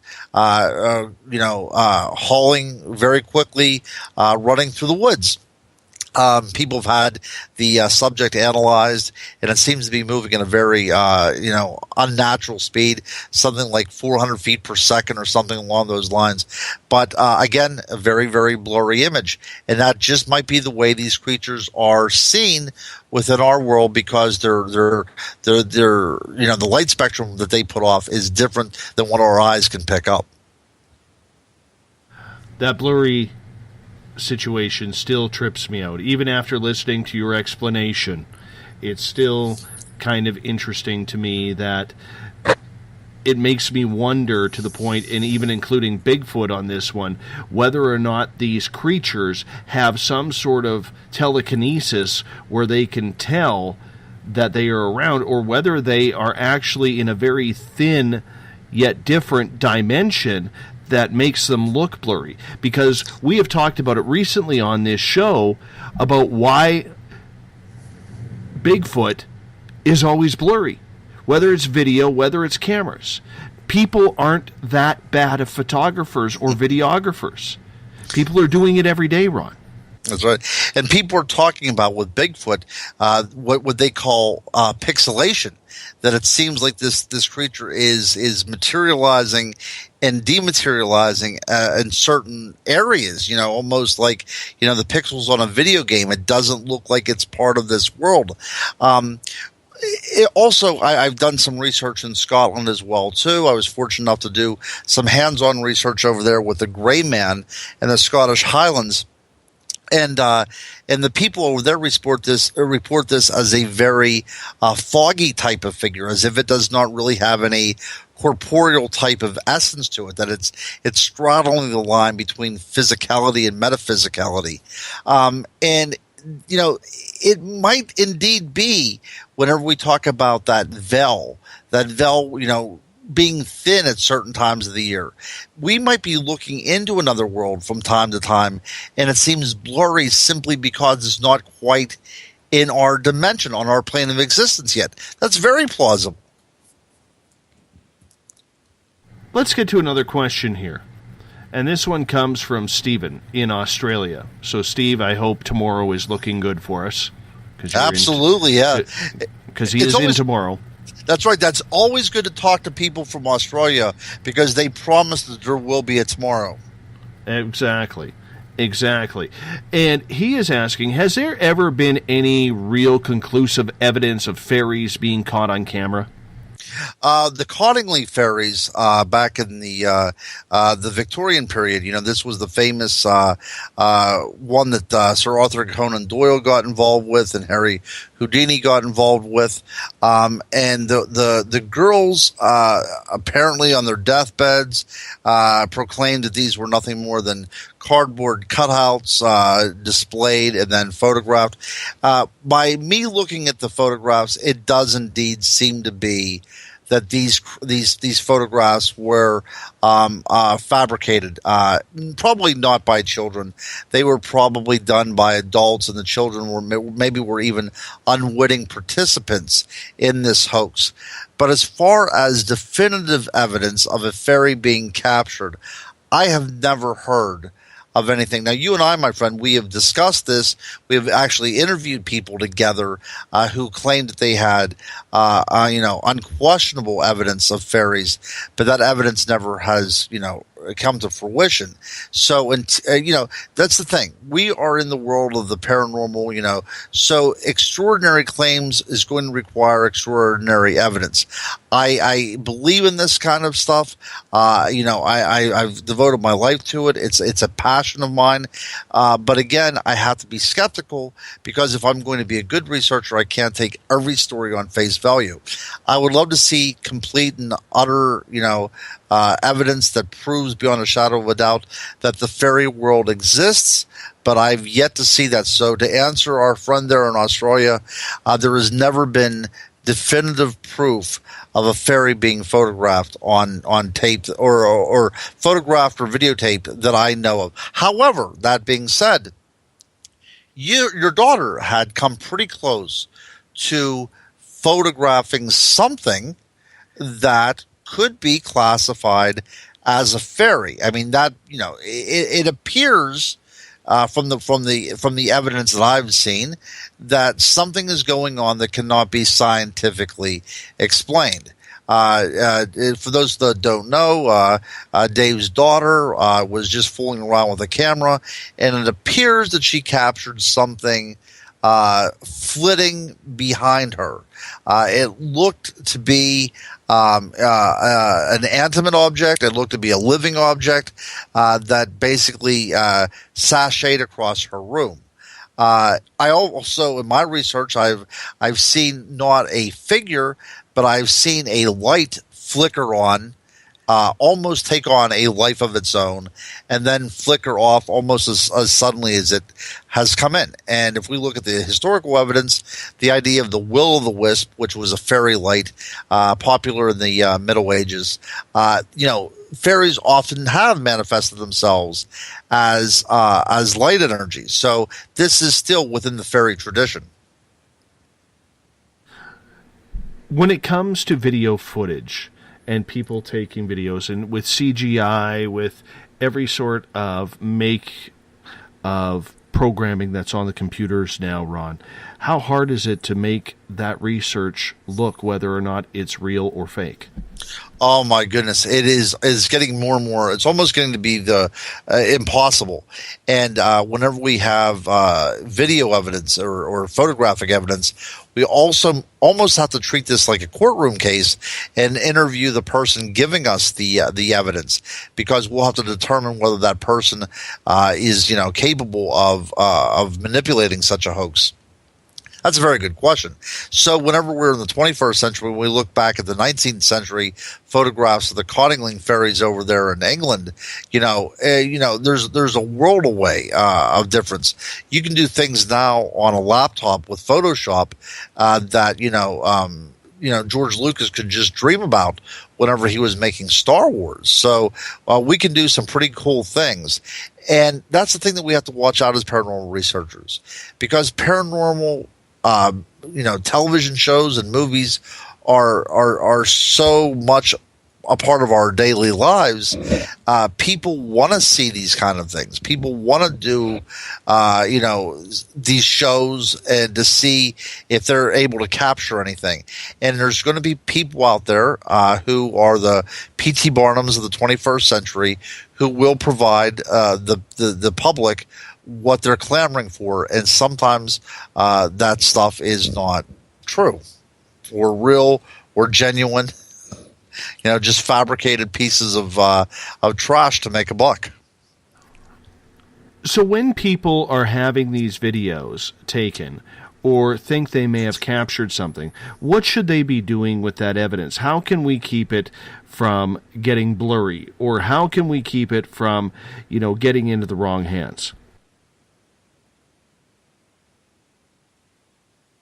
That's actually a very good question. Sorry about that. My microphone kind of flitted out there for a second, so there might be some fairies in the neighborhood. See, I had always thought that if I would get complete evidence, of a Bigfoot, that I would probably turn it over to the news media. But a seasoned researcher that I was with said that would be the wrong thing to do, because they could actually take that from me or turn it over to some authorities that wouldn't want me to have this kind of evidence. Because Bigfoot is often reported somebody reports a Bigfoot, and it's almost becomes like a UFO sighting. I've talked to people that have been visited by the so-called Men in Black over a Bigfoot sighting because that it was something that was out of the ordinary. But apparently, somebody knew, some sort of government agency knew that this creature existed in a particular area, and maybe that area was set aside for it. Whatever the case may be, but there are organizations out there that appear to want this evidence to destroy it or ridicule it, what have you. So in the 21st century, if I had this evidence, probably the first thing that you would do is put it on YouTube, just in case something happens to you, that enough of the viewing public would have it out there, so it would be part of the the general population, so it would not be lost forever. But that's a conundrum. That's a very difficult thing. Who do you turn this kind of evidence over? And if you do turn it over, what are they going to say about it? Again, I've thought about this many times, and apparently my idea of turning it over to the news media was the wrong answer, so I'm not sure. Let me ask you, Dave, if you had this evidence, what would you do with it? Oh, sure. Put me on the spot with that. I think I'm a little bit biased here because I have a little bit different of an opinion because I know people in this field that I trust. Right? When I had my daughter film what she believed was a fairy, which I believe her in that because she has said that she has had fairy encounters quite a bit since we moved up north, I look at that and I say, okay, who would I turn to? So I immediately sent you the video. And I think there has to be some sort of verbal trust or communication that somebody's not going to shop around your evidence or something along those lines. But I think that's what it comes down to, is you have to be very careful with who you are listening to and who you're talking to in regards to it. That's right. But, if you would come across a body of, say, a Bigfoot, at that point, what does one do? People were thinking about making a big buck off of it and turning it over. But if you really wanted to put this into the domain of scientific research, what would you do if you came across the body of a Sasquatch? Who do you turn it over to? How do you even contact somebody? See, these are very real things. I mean, this is a show in and of itself. What would you do if you had the extraordinary evidence to prove these claims? Who do you go to? That's the hard part. You have to build up a team and try and figure out who you can trust. Like I have Eric Markham in one of the chat rooms here saying me, because he is our resident scientist. So of course I would try and get that information down to North Carolina, but shifting a body of Bigfoot, if you were to come across one, would be kind of hard. I really don't know what I would do. I would probably get it to a university. Yes. Yeah, there are people out there that are more open to this, like a Jeff Meldrum, would be the type of person. Grover Krantz, of course, passed a while back. But there are people out there that are more accepting of this kind of thing, and I think that would be the right way to go about doing this. But I think whenever people have press conferences that happened, several years ago, said they saw they have the body of a Bigfoot, and they start selling off the story to the highest bidder, you want to be a little bit skeptical of these people immediately. Absolutely. And you know what? Somebody should try and make a buck on that one. And granted, you hope that they aren't taking advantage of the situation, as has been tried before. But if it came down to, say, coming up with a Bigfoot body, geez, I really don't know what I would do. Yeah, that's right. I would probably get a hold of John Bindernagel, who's on Vancouver Island, and, get him up here ASAP. I would probably get some other researchers. Do you throw it in the freezer? I don't know what I would do. Yeah, that's right. This is one of those, hypothetical questions that really makes researchers squirm, because what do you do whenever you have this kind of stuff?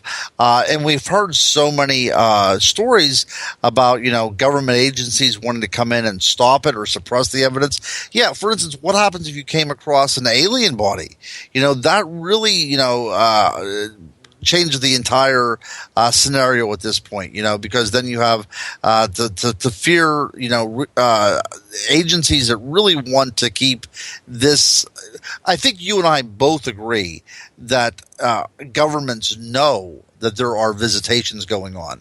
And if you would come up with the evidence, then what is your government's response going to be to that evidence? Well, I know if I came across an extraterrestrial body, I'm definitely keeping that, and I'm going to keep it secret, and I'm going to keep it just for me. I don't know what I would do.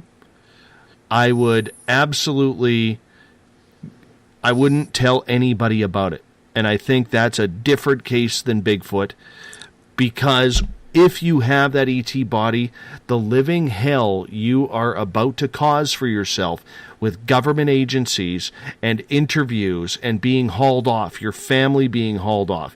You're going to be mocked. You're going to be ridiculed in your community.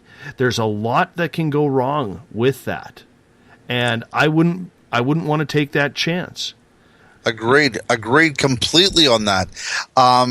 And that is the scary thing about it, because we're all out there doing our research, but when we actually come up with, the quarry of that which we seek, what do we do with it? Absolutely, Ron. But there also comes a point, what is the right thing to do? If you come across an alien body, you're probably going to come across a crash site. That's right. Do you all of a sudden keep that quiet? How long do you have before the government all of a sudden mysteriously shows up with the military? Do you hide evidence? And if so, where do you store it? Are you now an accomplice on a crime scene? That's right. There's all bunch of things that you have to think about. So that being said, I am glad so far I am simply a lowly writer and field researcher, and I've not come up with anything amazing yet. I right now I'm basing a lot of my stuff in the world of theory and of educated guesses, and I kind of like that right now, because I don't know if I would be able to handle what would come about with absolutely concrete evidence. I just remembered something very important. I actually, and I'm glad we kind of accidentally moved on to Bigfoot there for a second, because one of my clients in my daytime job popped into my office today. She says, I need your email. I have photos for you that you want to see. And, wow. And when she was in my office last, she's a First Nations lady, she was telling me where I could find Sasquatch. Wow. Yes. So I'm going to be getting these photos. Actually, while I'm here, I should actually check my email and see if they're there. No, they are not, unfortunately. But when I get them, I will be posting them on the SOR website. I'm very curious to see where this is going, because this area where she wants me to go is very, very inhabited by grizzly bears as well. Oh, wow. And I'm a very, very... I just don't do grizzly bears. Yeah, no, I don't blame you. So I will be posting those when I have it. Eric, our resident scientist, says the best thing to do with the Sasquatch body would be to take tissue samples and remove the skin for further study. That's a good way to put about that too, because then you could divvy it up so there's just not one piece of evidence that somebody could come and run off with. I kind of like that idea. Would you not bury it though? So that way you could at least, let the animals do their thing, but you could still keep the bones, the skeleton? See, I don't know, because then that becomes a crime scene, though. What happens if then somebody might blame you for killing it. That's the other conundrum as well, too, because the DNA evidence comes back and it shows that it is human, and you would happen to kill it yourself. Then you're facing charges. And if you come across one that is dead, then I guess you have to kind of prove, that you're guilty at that point until proven innocent. You kind of have to prove that you didn't do anything offhanded with it. It just provides a lot of very difficult type of question and answers that somebody has to go in with this kind of internal dialogue. But it's not easy. There's nothing easy about this. No, none whatsoever. But they are plausible possibilities. It is. One of these days it's going to happen, my friend. One of these days that somebody's going to be faced with just this very scenario. Now, with all the sort of outcomes that we've been discussing, who knows if this hasn't already happened? It's very possible this has happened, and the information has already been suppressed. This may have happened many times over history, as a matter of fact. So when you are getting back to the media side of this with people with cameras, when you are looking at footage, what are you looking for to see if it's real or something not real? Okay, now, what's this now? I'm sorry, I didn't get the gist of your question. You said when you were looking at film, okay, whether it's on YouTube or somebody sends you something, what are you looking for to make sure that it's real compared to not real? Oh, I see what you're talking about. See, that's difficult. I look at how many posts the person has, especially if it's on YouTube or on Facebook. If it's on some sort of social media and the person is seeming to make a cottage industry of posting Bigfoot footage, I do have questions about that, because at that point I see that the person is an entrepreneur in the world of the paranormal, and that's never a good thing. So I look at that kind of evidence. But with Photoshop and everything, it's very difficult to tell anymore. Boy, that's another difficult. And you and I have both have received evidence from everything, from Bigfoot to what looks like fairies, and it's very hard nowadays to just assume what's right and what's wrong. Yes, it is one of those difficult topics. Yeah, because I would like to take everything that I see at face value. Of course you would. Anybody would. But the other thing is, though, that these people that are, posting this evidence, they too might be having a trick played on them. So, we could be the victims of an unintentional hoax. The person had a hoax perpetrated on them, and they kind of just turned it over, and they didn't think anything better of it. I mean, a lot of that stuff happens as well, too. But whenever it involves my research, if somebody is showing the picture of a dogman or a video of a Bigfoot, I like to find out what kind of evidence is from that particular area. Would it be big enough to hold such a thing? The direction in which the creature was going, to see where it would end up, and that kind of things.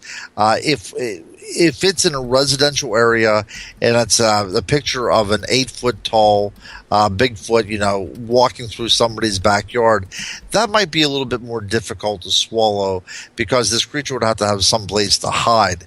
But then again, if there's, somebody's having a bonfire in the backyard and it looks like there's a fairy creature that swoops in from one side, at that point it might start making some sense. But a lot of different intangibles go into this, a lot of different variables go into this. But I will tell you this, my friend, and I will tell your listeners, that I've been doing this now for quite some time, and I have never been sent undeniable proof of any particular creature. I have taken photos myself. I've taken videos myself of something that I could not explain, but I've not had the definitive proof that I've been looking for. Hey, let's finish off. We only got about 2 minutes left. In regards to the blurriness that happens, Do you believe then, or buy into the theory, Ron, that a lot of these cryptid creatures, and there's this theory out there that says that they have the ability to send out some sort of electromagnetic signal that really screws with electronics? Yeah, I have no problem with that. I have been on expeditions wherever when my camera that was completely full whenever I went out into the field, within the first 15 minutes was drawn completely, to negative. Now, is it possible these entities are drawing from electrical fields, from your cameras in order to manifest or in order to do certain things? Very, very possible. But I have seen this firsthand when things simply do not work, whenever there's something obviously in the very close proximity to where you're doing your research. So what is the reaction from everyone else out there in regards to the blurriness? Well, that is the problem, isn't it? They call it, a blob squatch, or they mock you because everything is showing up as blurry. And that's just part of the mockery that goes into the paranormal world of the researcher. But that isn't necessarily, should not be necessarily the case for derision or belittlement. This might be the nature of the actual creature in which we are investigating.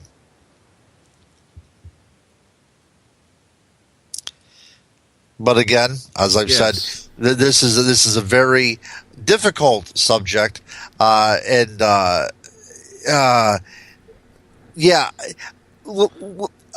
would think that what's going on out there. Okay, this is just my 2 cents as a researcher. That there is. Hold on to that thought. Hold on to that thought. We're going to hop out for a break here. We all got caught up in this topic because it is an interesting topic. The crypto guru Ronald Murphy will be back for hour number 3 right after this on the mighty SOR. All right, the SOR Sightlines is a place for you to find answers to your strange experiences. Hi there, this is Mike Schmidt. If you have had an encounter with ghosts, UFOs, Bigfoot, ETs, or anything else that doesn't make sense, head to spacedoutradio.com and file a Sightlines report.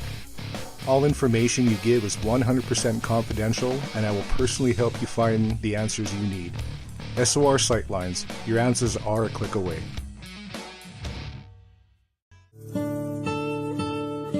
Greetings and salutations, space travelers, from the Chronicles of the Unknown team.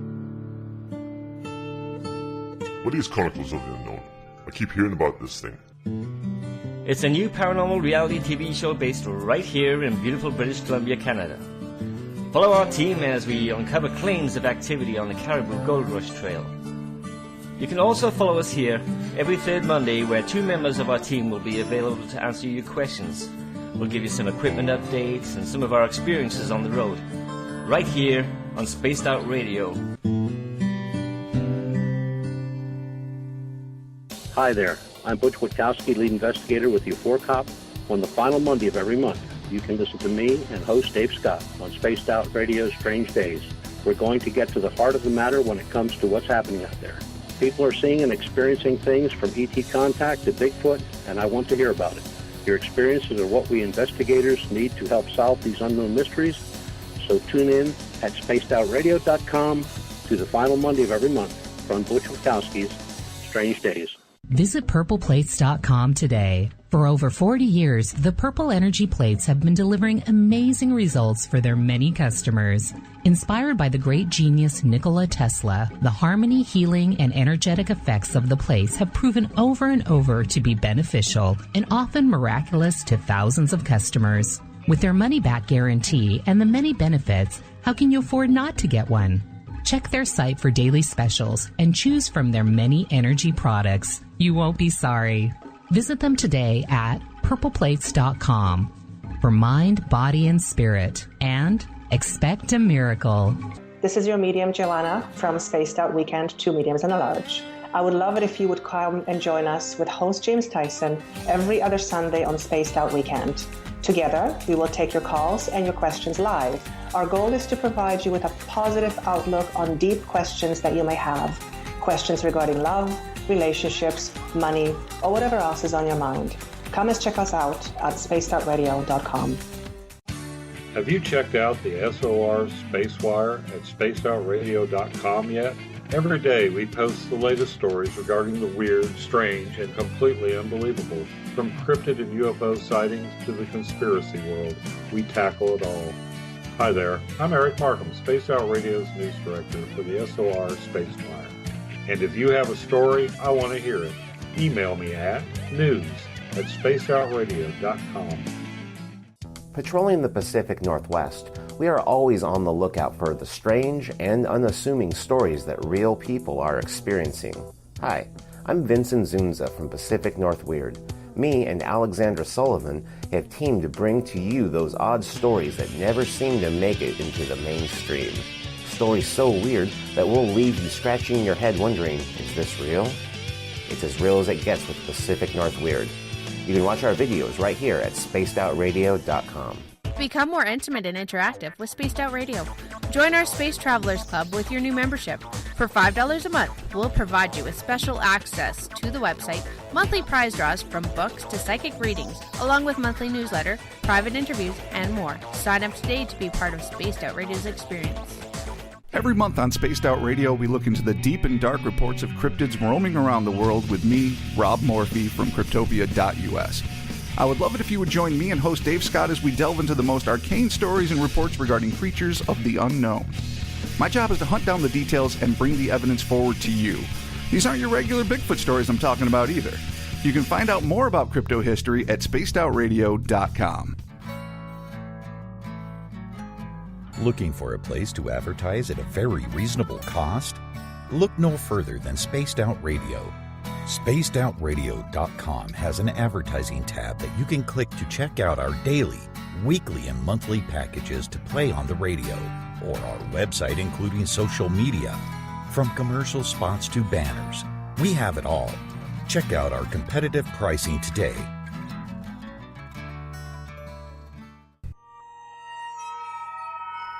You hear footsteps in the empty room above you.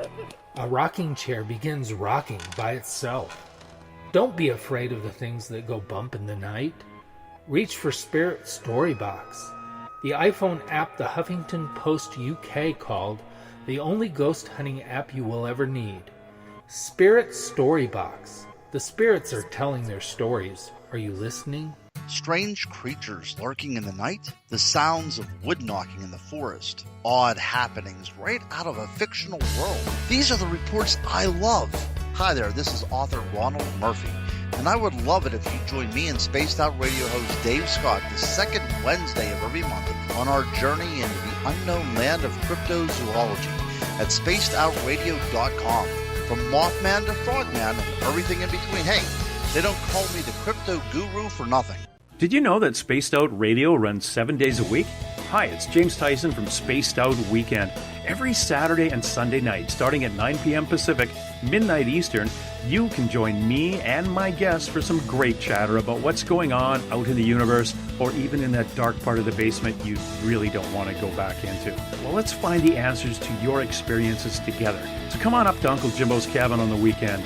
For more information, look us up at spacedoutradio.com.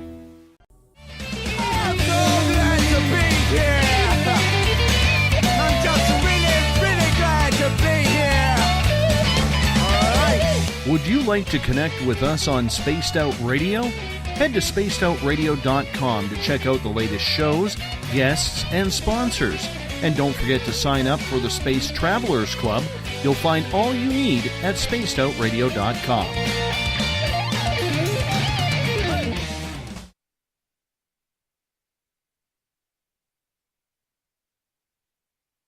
Welcome back to the final hour of Spaced Out Radio tonight. Good to have you along for the ride. Tomorrow night, 9 p.m. Pacific, midnight Eastern Time, we're talking vampires and Dracula with author and researcher Ian Holt. It's going to be a fun one indeed, my friends. Tune in, 9 p.m. Pacific, midnight Eastern, right here on the mighty SOR. If you're listening in on Revolution Radio, remember it is a donation station financed by you, the valued listener. Do us a favor, visit freedomslips.com and donate today. We also want to say hello, how are you, to everyone on the United Public Radio Network, live on 107.5 FM in New Orleans and over 160 countries around the world. Thank you for allowing Spaced Out Radio to be a part of your nighttime family. It's good to have you along for the ride. Bill Cardwell in the SOR Space Travelers Club has set the password for tonight, and that password is Abecedarian. Abecedarian is the password. We are going to use that wisely, space travelers, because that's what we do on this sort of thing. I think it is very important that you tell people, if they ask, what's the password for? You just tell them exactly. That's all it's for. Hey, if you want to follow us on Twitter, you can do so at Spaced Out Radio. Give our Facebook page a like, Spaced Out Radio Show. On Instagram, I can be followed at Dave Scott, SOR. Subscribe to our YouTube channel, Spaced Out Radio Show. And our website is spacedoutradio.com. While there, you can join the SOR Space Travelers Club. You can sign up for a really good time if you do that, because you are going to get a lot of really cool stuff that a lot of people aren't doing. You can listen to our music maestro, the resident guitar god, Ron Bumblefoot Thal, formerly of Guns N' Roses. He is always a very, very good set of musical tones to listen to. And, of course, you can also, I am, 1 second here. We're having a little Skype issue here. You can also tune us in on TuneIn and, of course, iTunes as well. The crypto guru, Ronald Murphy, is back. We're having a little bit of Skype issue here because, well, what would a night be without any Skype issue? So let's just get to that ASAP here as we try and make things happen on that end.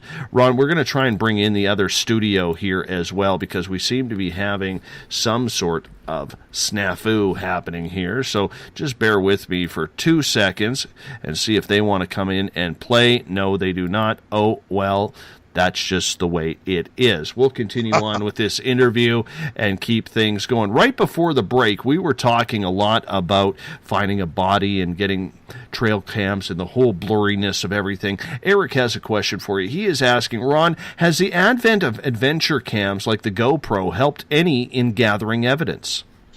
There's a lot more evidence being shown, but whether that is, actual, honest to goodness, genuine footage of a creature on it, or whether it's a manipulation or a hoax, is something left to be determined.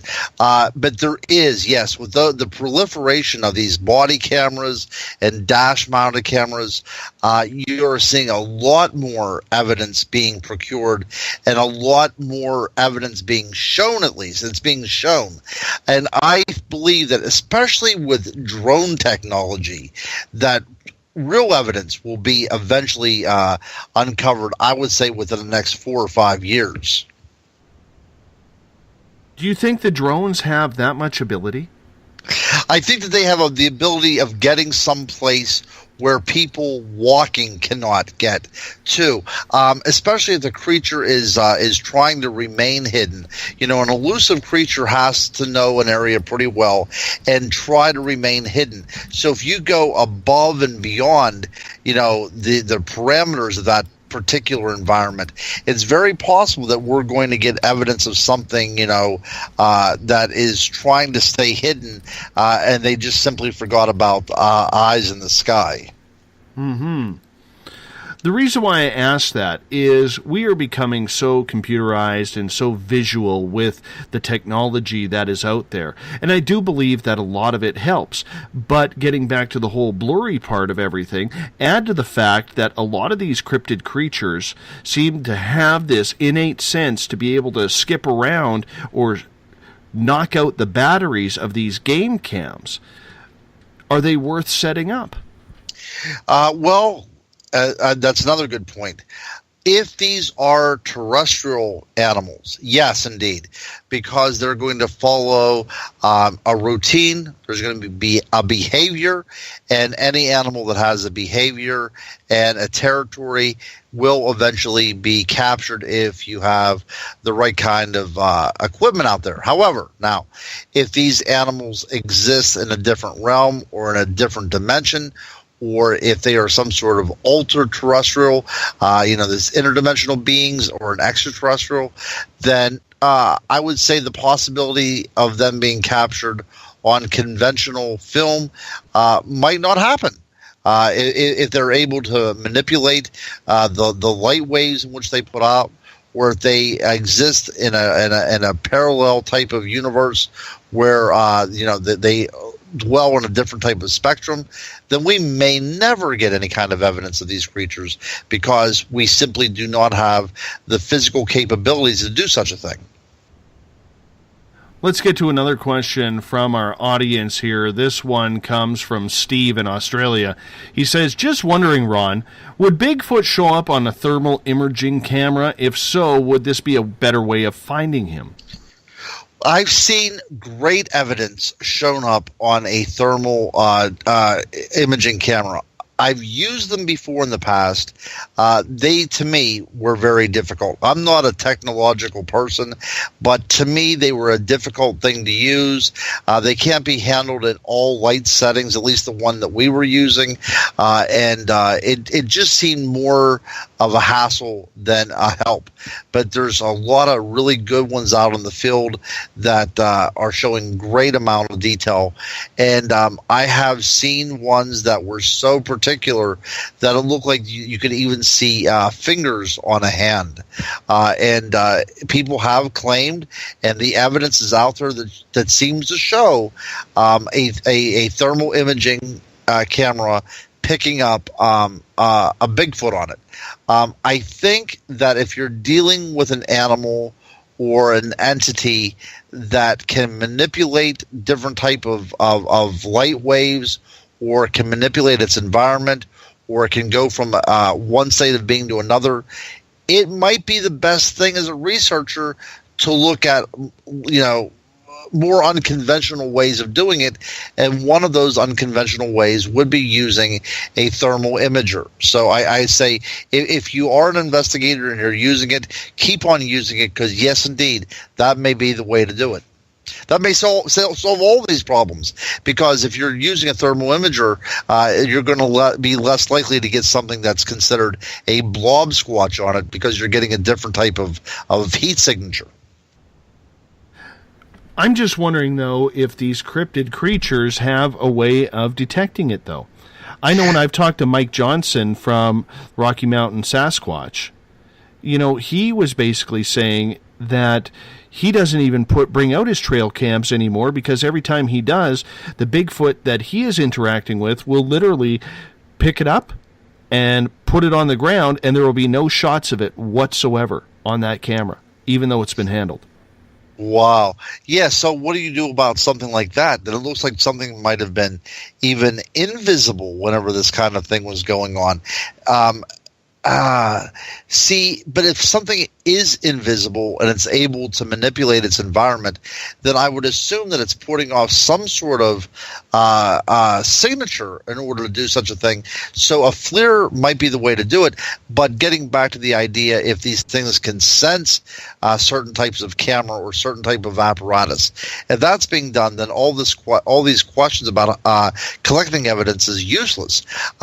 It's possible that these creatures can smell something, some sort of component within there, or they can sense some sort of, electrical change in the environment. But, to go on a deeper level, is there some sort of intelligence at work that can sense the motives of somebody coming into an area? If that is the case, then it's going to be very difficult to use simple cameras to get to the bottom of this. What about other creatures besides Bigfoot? Do you think the technology will help prove or disprove the fact that gnomes are real, or the wood nymph that I saw, or something along those lines that is crawling around? What about the little people that the First Nations, especially the Cherokee, talk about? Again, what is the substance from which they come from? Are these creatures of this world? If they are, then most certainly, because they have to live within our laws of physics. But if they're from another dimension, then our physics may not apply to them. We might be having to deal with a different science altogether. Mathematics is okay if it's in regard to our sphere of knowledge. But what happens if we're dealing with something that's outside of our realm of understanding, and our physics and our mathematics simply does not work? Then it becomes a completely different ballgame. And those things that are coming into this dimension are more in charge than we are, because they're capable of receding back into the world from which they came. So if these are elusive, self-aware creatures that know where they come from and know that they are a different substance from this world, then they may come and go as they please, and even come here maybe even on research expeditions of their own for whatever reason. Heck, they might be setting up trail cams in our houses and we can't sense them, and they might be going back to their dimension with pictures of humans. That would be interesting. I've never really thought about that. Invisible trail cams in our house set up by E.T. and Sasquatch themselves. Very interesting indeed. What about, though, the little people? We've never really talked about the little people with you. Have you studied much on them? Because they are said to be very prideful little creatures, anywhere between 12 and 18 inches, sometimes 2 feet tall, usually living in the forest where they have their own town set up. First Nations people try and stay away from them and not to disturb them because they've been known to be very angry tricksters. What do you know?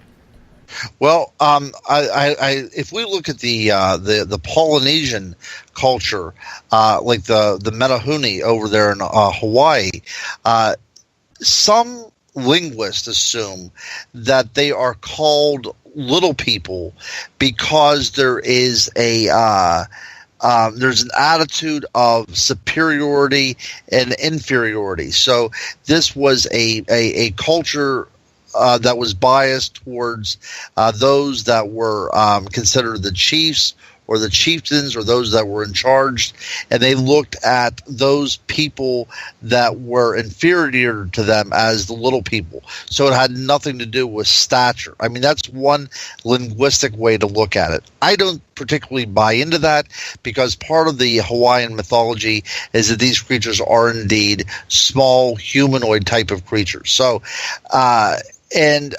whenever we look at the First Nations people, we did touch a little bit on the Pukwudgie, that is in the Massachusetts area. Whenever you think of the Bridgeport Triangle in Massachusetts, of a place of very many unexplained circumstances, the Pukwudgie is part of that environment. I've studied fairy culture and fairy lore in places like Maine and Brunswick. In New Brunswick, and it's regional. There's regional differences, but for the most part, if you look at European folklore and First Nations folklore in the New World, the names change, but their behavior and habits do not. So that's what leads me to believe that what we're seeing on a worldwide scale is one and the same. They're just called by different names. Would you almost consider them as being hobbits?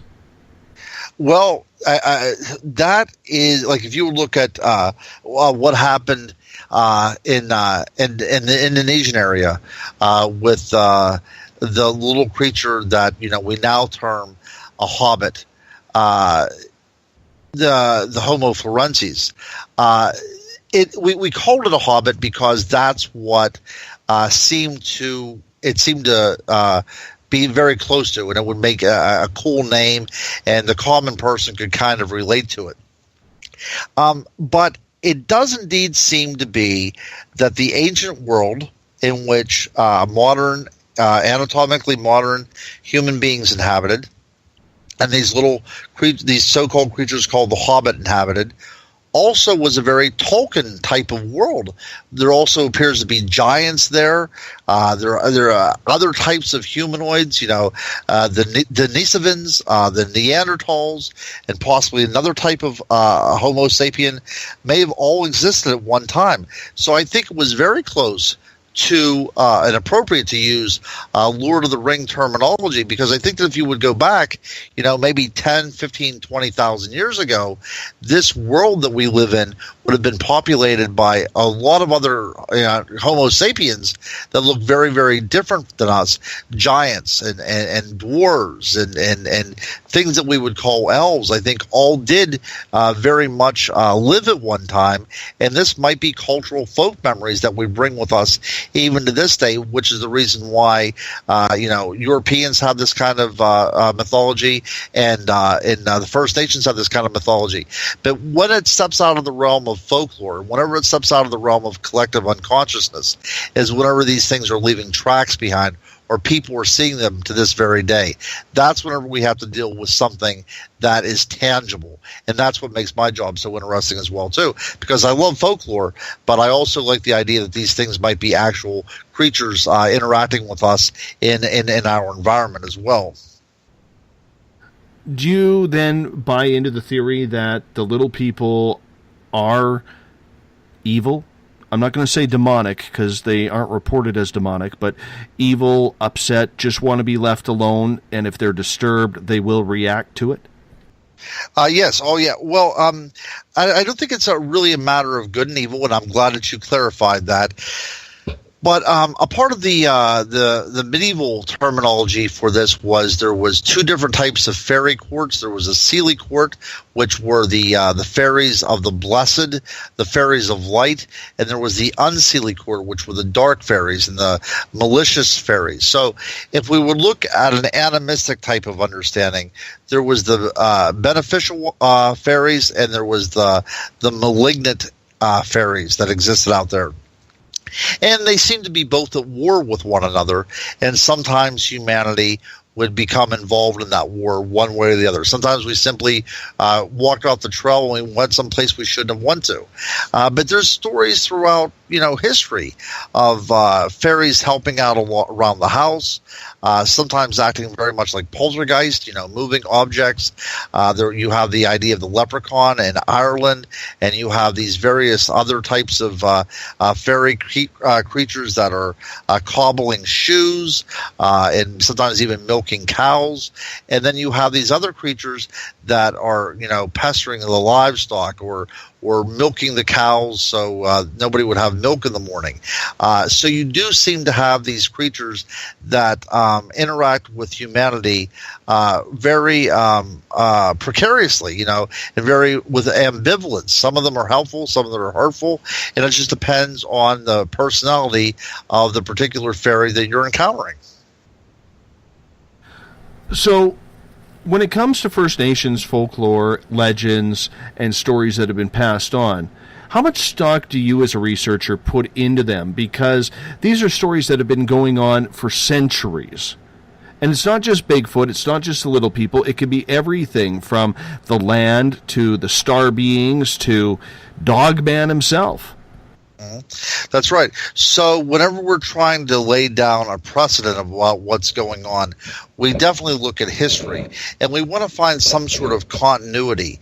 And in the First Nations, we can find almost an unbroken continuity dating back to the time that the first settlers crossed over at the Bering Strait, although I'm one of these types of researchers that also have accumulated enough evidence to suggest that there was an influx of at least a few European conquest of the New World as well, too, at this particular time period.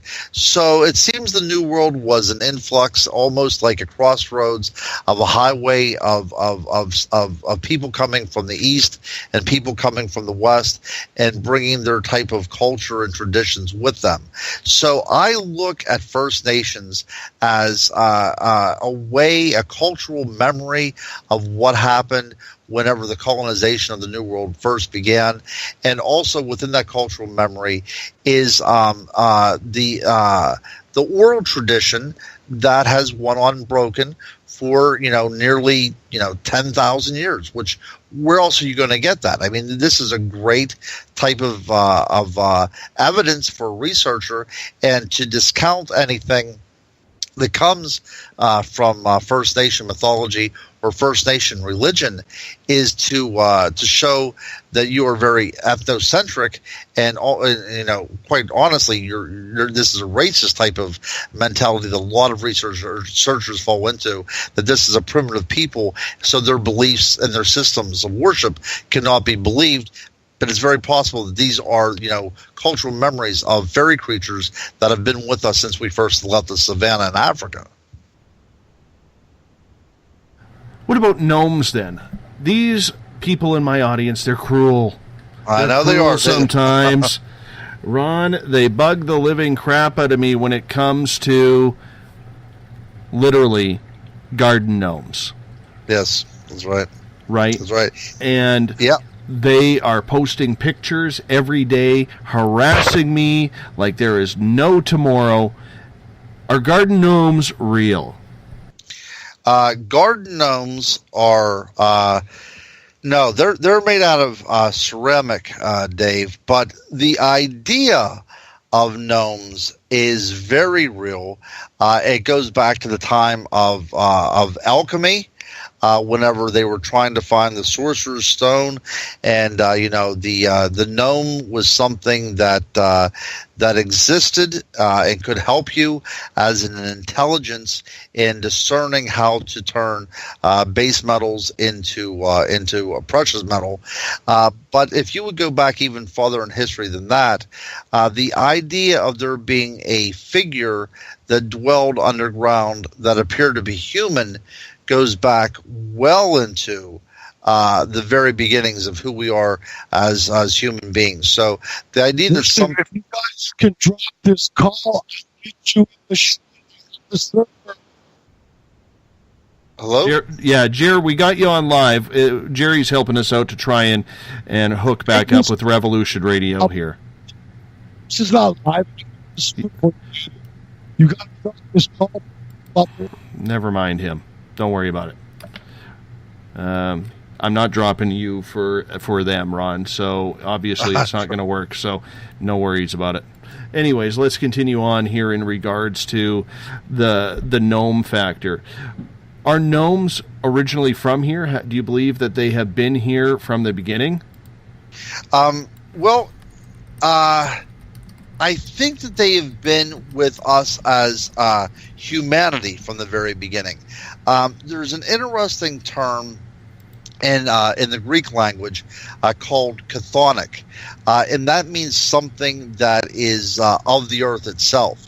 And gnomes seem to represent that idea that these are creatures that belong to a particular territory. That is their territory.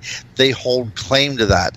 And I think that there is something to be said about gnomes. Now, that being said, if we would go back into the anthropological record, it's very possible that the idea of gnomes, something that dwells underground, might be a cultural memory from cave dwellers, or another word for the Greek would be troglodytes that we come from, and this might be a cultural memory of people that come upon a race of cave dwelling human beings or Neanderthals or Denisovans, some sort of Homo sapien that dwelled within the earth and maybe were of short stature.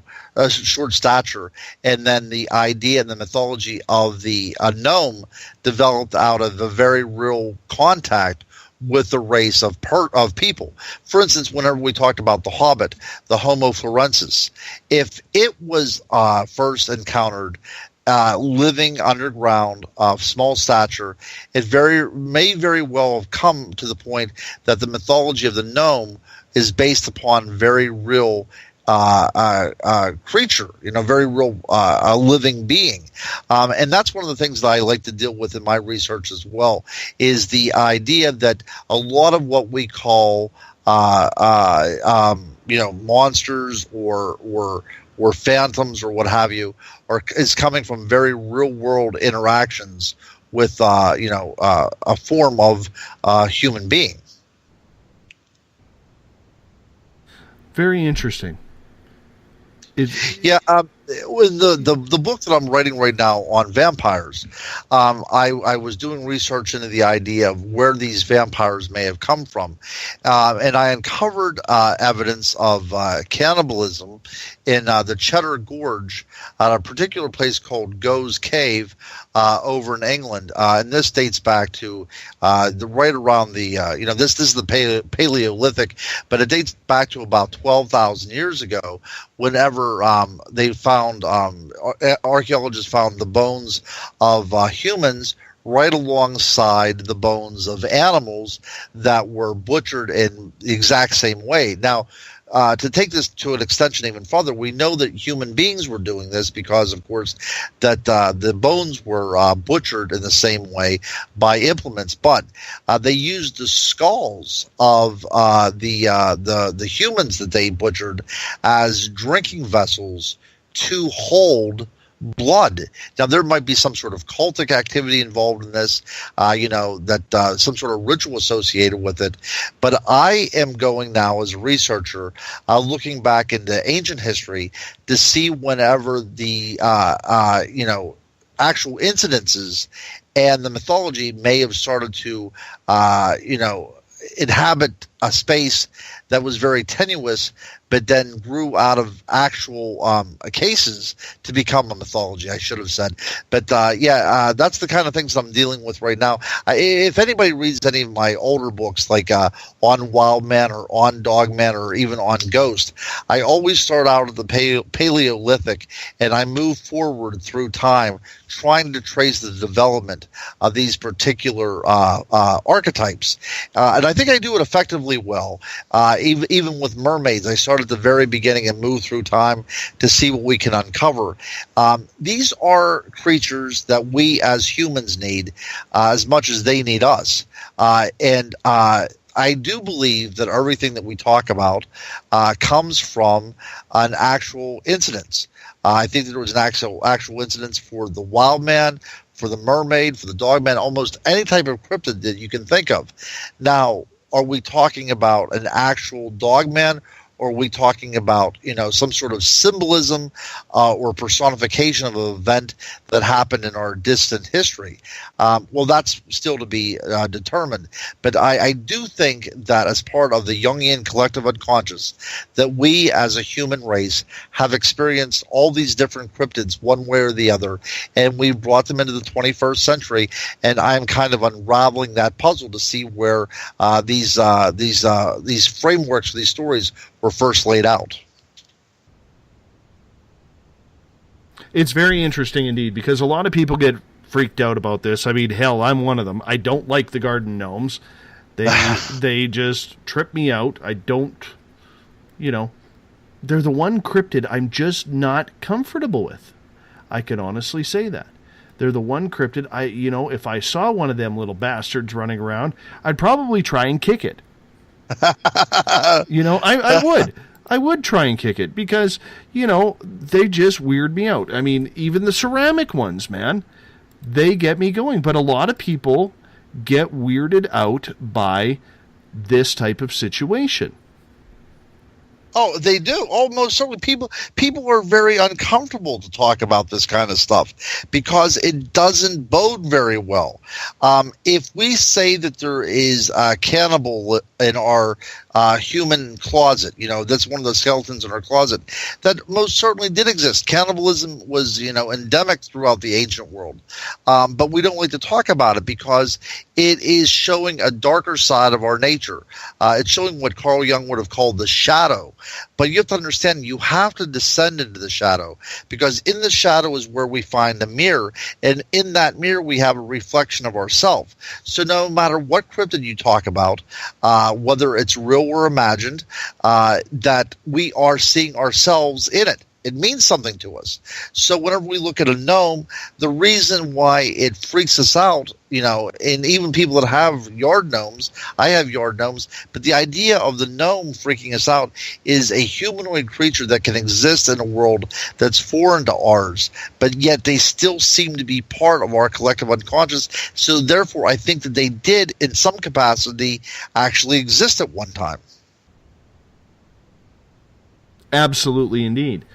Do you think that they are still around today? Take someone like James Gilliland on his ECETI ranch. He believes that they are still around. He says he sees them running around by the creek that runs through his yard, or the river that runs through his property, and they live in a cave, and they have the pointy hats with the overalls, just like you would imagine. Yes. Now, whenever that kind of thing happens, I do have questions with that, because it seems to be, and even the one that was captured in a place called Chicora, Pennsylvania, of the gnome that was blurry on the trail cam, but it seemed to have the conical hat and everything. My question is why they have the same type of fashion that we would have seen in the old world. I know that's a little bit of a stickling point and doesn't seem to have much merit, but there is something to be said that they have kept the same fashion statement for the past 40,000 years, what have you. So are they appearing appearing to humans because that's the way they expect us to see them? That's one of those curious things whenever we think about, the Cartesian theater of the mind. Are these entities capable of projecting an image into our mind of what they are, and in reality they're nothing more than a blank energy? Interesting stuff. And again, that's one of the fields of the Aries research that I'm working on right now. But it seems to me that there is, again, I allude back to the idea of a folk memory.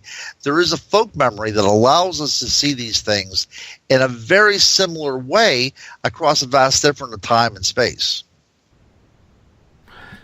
Either way, they still scare the living daylights out of me, Ron. I know. I do feel for you, and I know the last time we were on, somebody put on a clown gnome. Now, clown gnomes are probably the most terrifying creature in the cryptozoological world. Yeah, and I would hope that they don't exist, because I'll tell you what, and I will side with you here. If I would happen to run across a clown gnome, I would be contacting you and saying, Dave, what do I do with the body of a clown gnome? Because I killed one. Now, who do I turn this body over to? So if it ever happens, my friend, I would take him out just for you. Well, I appreciate that. I really do appreciate that. And, glad that you are my protector and my bodyguard when it comes to the garden gnomes, because the way these people are treating me in the SOR Space Travelers Club right now, it's a little bit vicious in there, shall we say. Oh, my vicious. goodness. They are vicious in there. There's only 25 minutes left of the program. You would think that they would be nice enough to just say, No, there's nothing nice about it. Nothing nice about it. I've probably got 25 different gnome pictures in there right now, and I know they're laughing. I can tell. Wow. See, that's just people, having an unnatural lust for some man's terror and pain. That doesn't seem quite fair. Oh, you know what? Oh, there's another one. There's 22. They're posting comments like, boom, new picture. Snap, Dave. Here's another one for you. Yeah, exactly. That's exactly what's going on. Exactly what's going on. So, I mean, what do you do? What do you tell them? It's just that way. Just that way. They know I don't like it, but they fire me up every time. And there you have it. Oh, man. Now I'm rattled. I know. They're trying to shake you. Just don't let them shake you. When it comes to these creatures, then, do you believe that the main reason why they are not spotted often is because there is some sort of interdimensional play involved here? Oh yeah, oh absolutely. That's what as far as my research has gone for the past several years. Because I started out as a completely terrestrial researcher, but what I'm coming to the conclusion is that these are things of what I term the fairy universe, the goblin universe. That these are creatures from another dimension, and through time, they're known as fairies. But that's a very Victorian type of understanding of the Tinkerbell type fairy, but these are elemental creatures of nature, but they might not be of our nature. They might only appear as entities of our nature because that's the way that they tend to flow in and out of our consciousness. But yes, I am completely of the understanding that these are creatures of what I call the fairy realm. Where do you think the whole interdimensional space comes into play here? Because we talk about it a lot, Ron, about these creatures that are jumping in and out of different realms or dimensions or whatever you want to call it, timelines. Where do you think they're doing this? Okay, so again, to give you the quick answer, I suppose, is as far as my research is going, that we have precedents for these things along ley lines. We don't talk about ley lines much in the Americas, but definitely over in Europe, there's ideas of ley lines and an earth grid. And on certain areas of this earth grid, there are energy vortexes or portholes or whatever you want to, or portals, what have you, whatever you want to call it. And it seems like there is ways of things to come and go throughout these portals. I am of the belief that places like Stonehenge and Avebury are tangible monuments to these certain areas, that the ancients saw unusual things occurring on different sites along the landscape back in the Neolithic, and they erected monuments to say this is what happened there, and the erection of these monuments also showed people that there was a boundary between our world and the other world. I think that these are natural places where there's so much energy that the dimensions that exist within our world, just layered within our world, they can bleed through for whatever reasons. And like I said, going back to the idea of earth energies, this might just be a certain quantum bulge where things can bleed through. But I think that the ancients knew about it. Because what had happened is not only were there grand monolithic sites like Stonehenge, but there was also, Christian sites built along these things too. They would tear down pagan sites and erect Christian churches because these were places that were sacrosanct. These were places that were sacred. These were places that were holy. And why? It's because, the world around them seemed to be supernatural.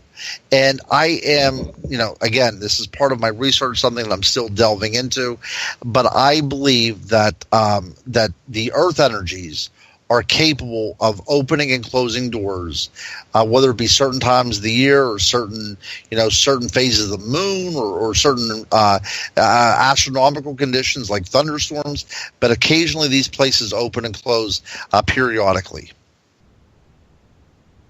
Ron, how do you think other animals react to these creatures in the forest? Has anybody ever studied that? Well, you know what? I looked into this, and now it's interesting because you would find some trail cams that show deer in the foreground and a picture of maybe what looks like a Bigfoot or a ghost in the background, and it doesn't seem like the deer are having any kind of interaction with it. That leads me to believe that these things, those might be fake pictures. But I have seen, trail cams where there's deer gathered. One snaps its head back, looks up, then they all run off en masse, and something, strange is moving in the background. So it looks like there was something going on. Now, if Bigfoot is a terrestrial animal, or it is something from another dimension that is well enough known in this world, then I would assume that deer and other animals of the forest see it as for what it's worth, whether it's a predator or another, omnivore, or, even a vegetarian, and they treat it like that. They treat it as thus.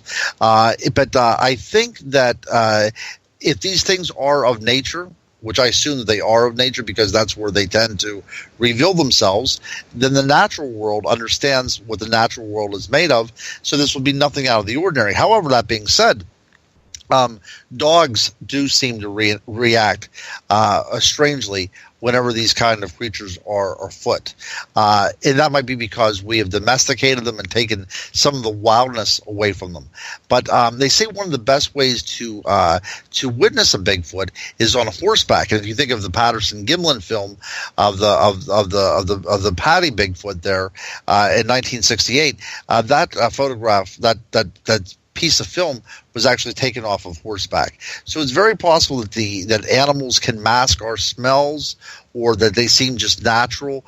But it seems like dogs don't have a problem with these things because they have been domesticated out of the understanding of it.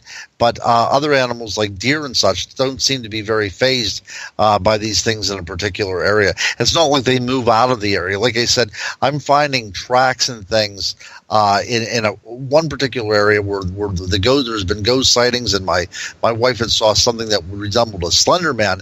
But I've been taking such good notes that I now know these 4 deer that occupy that area almost by name, because I'm dealing with them constantly.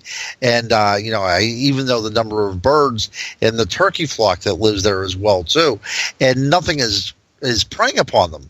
So I don't know exactly what's going on. There might be a portal there. We might be dealing with something that's not completely terrestrial and not needing to feed within this realm. But it's all very interesting. So, like I said, this is all ongoing data. I don't profess to be an expert on any of this stuff. Because I still have very many questions that need to be answered. And I guess I bring up the whole animal aspect of it because if they are living as one population in a forest or, a mountain area or something along that lines that is very, very natural and specific, there would have to be some sort of community in between animals, much like there is when they reintroduce wolves into Yellowstone and it changed the entire environment there. Like there has to be something that gels everything together. That's right. There would have to be some sort of interconnectivity, some sort of web that links everything together. So that being said, do these creatures just every now and then come into our world? And do the animals know enough about them that they do not disrupt their behavior?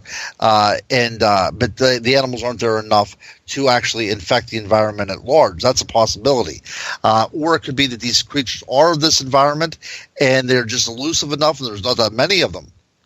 Now, as the research that I've done on Bigfoot, I've concluded by looking at the studies done by the great apes that if you had a breeding population in North America of 500 individuals, you would probably be able to have a sustainable breeding population that would produce very few genetic anomalies that would hurt the population in any true means. So 500 spread over the course of North America, possibly traveling in small family groups. If that is the case, 500 individuals over such a massive land area would provide very little disturbance to the indigenous wildlife population, number one. Also, you would very rarely come across these things at all if there's only 500 over such a massive area. And if they're migratory, the chance of you coming across them is even greatly diminished because they're constantly on the move. So there are ways for an elusive, intelligent, self-aware animal to stay hidden. And I think that all, I try to pull as much science into this as possible, but I've done enough research to conclude that if these things are of a fairy realm, then they would be able to stay hidden and remain hidden just because of the very nature in which they inhabit. But on the flip side of that, if these things are terrestrial and flesh and blood animals, there may be so few of them that there's no disruption in an ecosystem just because of the fact that there's not enough numbers to do such a thing.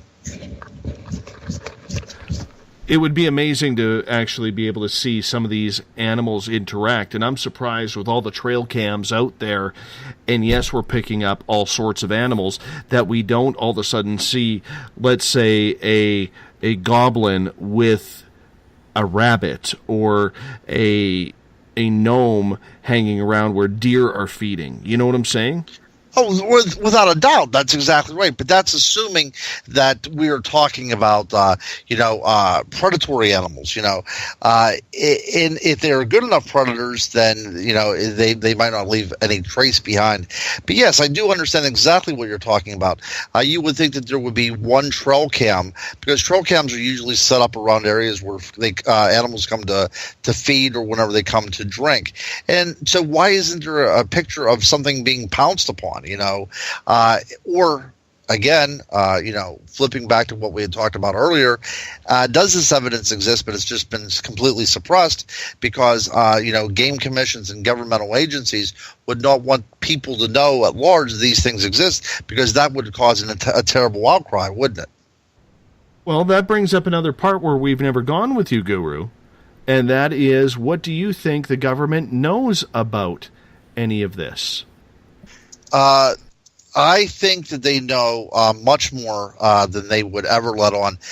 For instance, there's the famous training manual put out by the United States Army for troops training in California about the existence of a Sasquatch as part of the animal population in the area.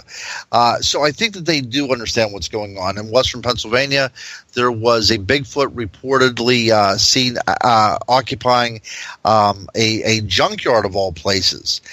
Somebody had witnessed it.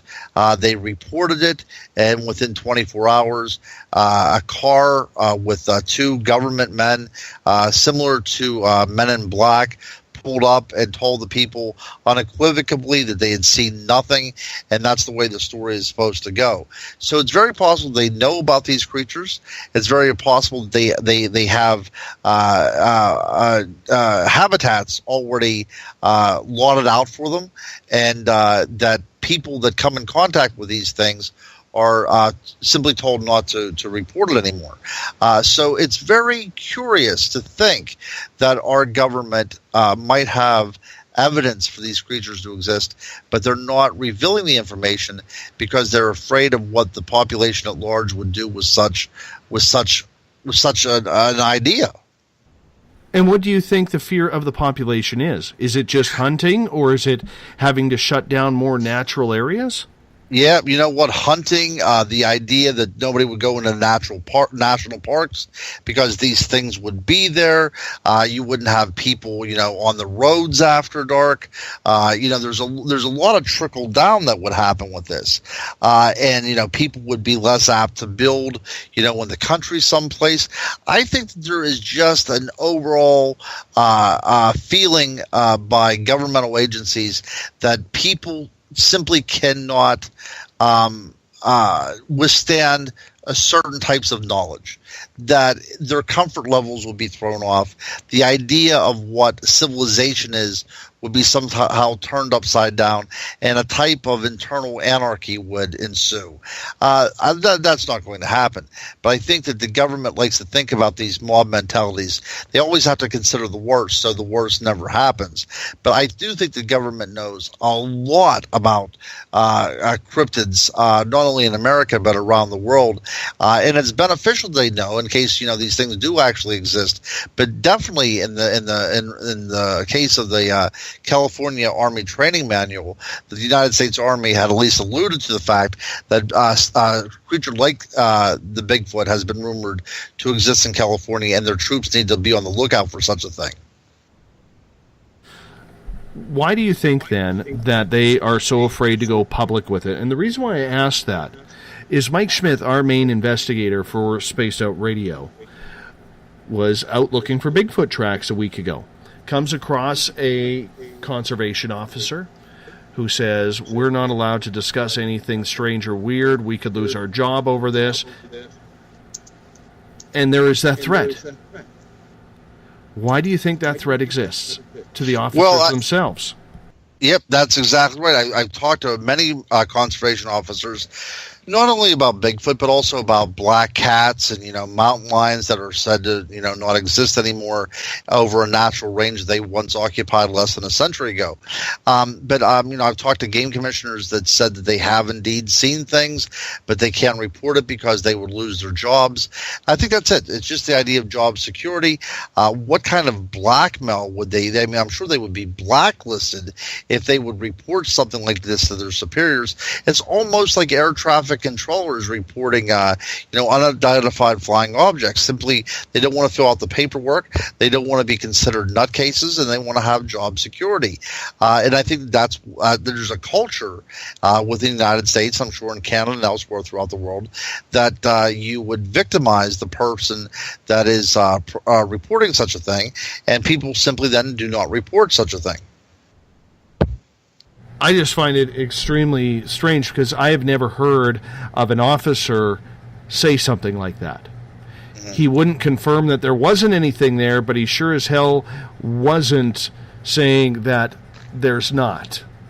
Right. This probably was 20 years ago, and I was in an area of western Pennsylvania, and I came upon a conservation officer, and he said that he had seen something black moving through the forest on two legs at twilight.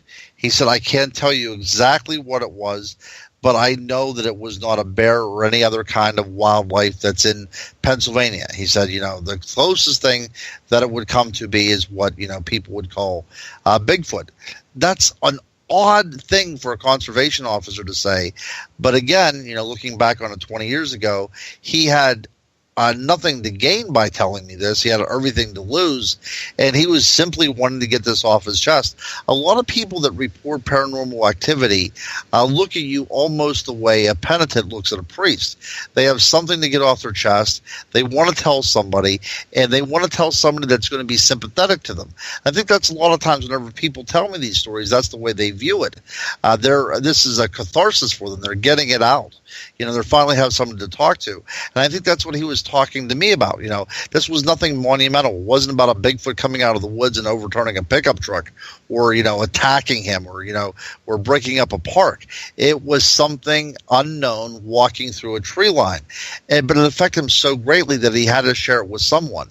And those are the kind of stories that I believe, getting back to your first question, 2.5 hours ago, that I think that people that naturally have something to tell will find a way to tell it. It's something that's bursting within them. They have to get it out. And I think that these kind of stories that people say means a lot to me, that they want to share that with me because it's so personal to them. But yeah, whenever a conservation officer says that, I can do nothing but believe them. And I think that he had a genuine Bigfoot encounter in rural western Pennsylvania in the 20th century whenever this first happened. We got about 60 seconds with you. This show has flown by here. Like always. Absolutely. Do you think, though, that more officers should come out with what they see? Oh, well, if there should be within a part of the protocol of training that if there is something out of the usual witnessed, to definitely report it, because it can only add to conservation. It can only add to the world if we can figure out what other species might be roaming out there. But to keep it hidden is only going to be detrimental. That's the only thing that's going to happen. It's going to hurt more than help. So I would think that if anybody's out there and you have these kind of experiences, please report it, because we need to know this. Nobody's going to get hurt or nobody's going to get injured. We're simply collecting data, and if there is an unknown primate existing out in the world today in the 21st century, we all as a human species need to know and recognize this rather than keep it hidden someplace.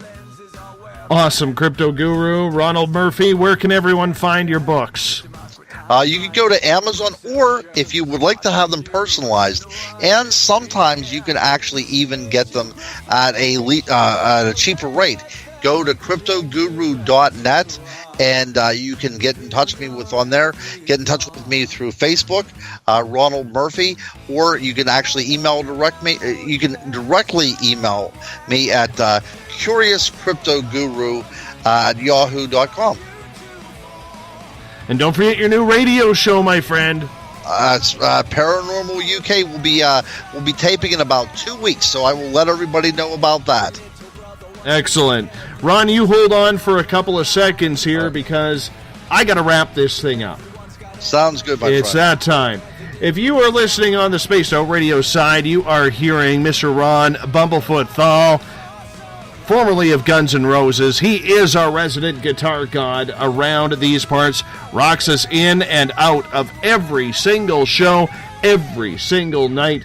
The guitar god is the official sound of the mighty SOR. Remember, if you want to listen to this episode or others, you can download them on iTunes. You can tune us in on TuneIn. You can also check out our YouTube channel, Spaced Out Radio Show, for anything. Want to follow me on Twitter, Spaced Out Radio. Do me a favor, everyone. Tell a friend what we're doing. If you love what we are doing, we need your help to expand this audience. I want to say thank you to everyone at the United Public Radio Network, live on 107.5 FM in New Orleans, the High Plains Talk Radio Network, Revolution Radio, and all of you, my fellow space travelers. Thank you so much for being with us. Much love to you all. I will be out here in 21 hours from now. Good to have you along for the ride. You take care, and we'll talk to you tomorrow night. Have a good one.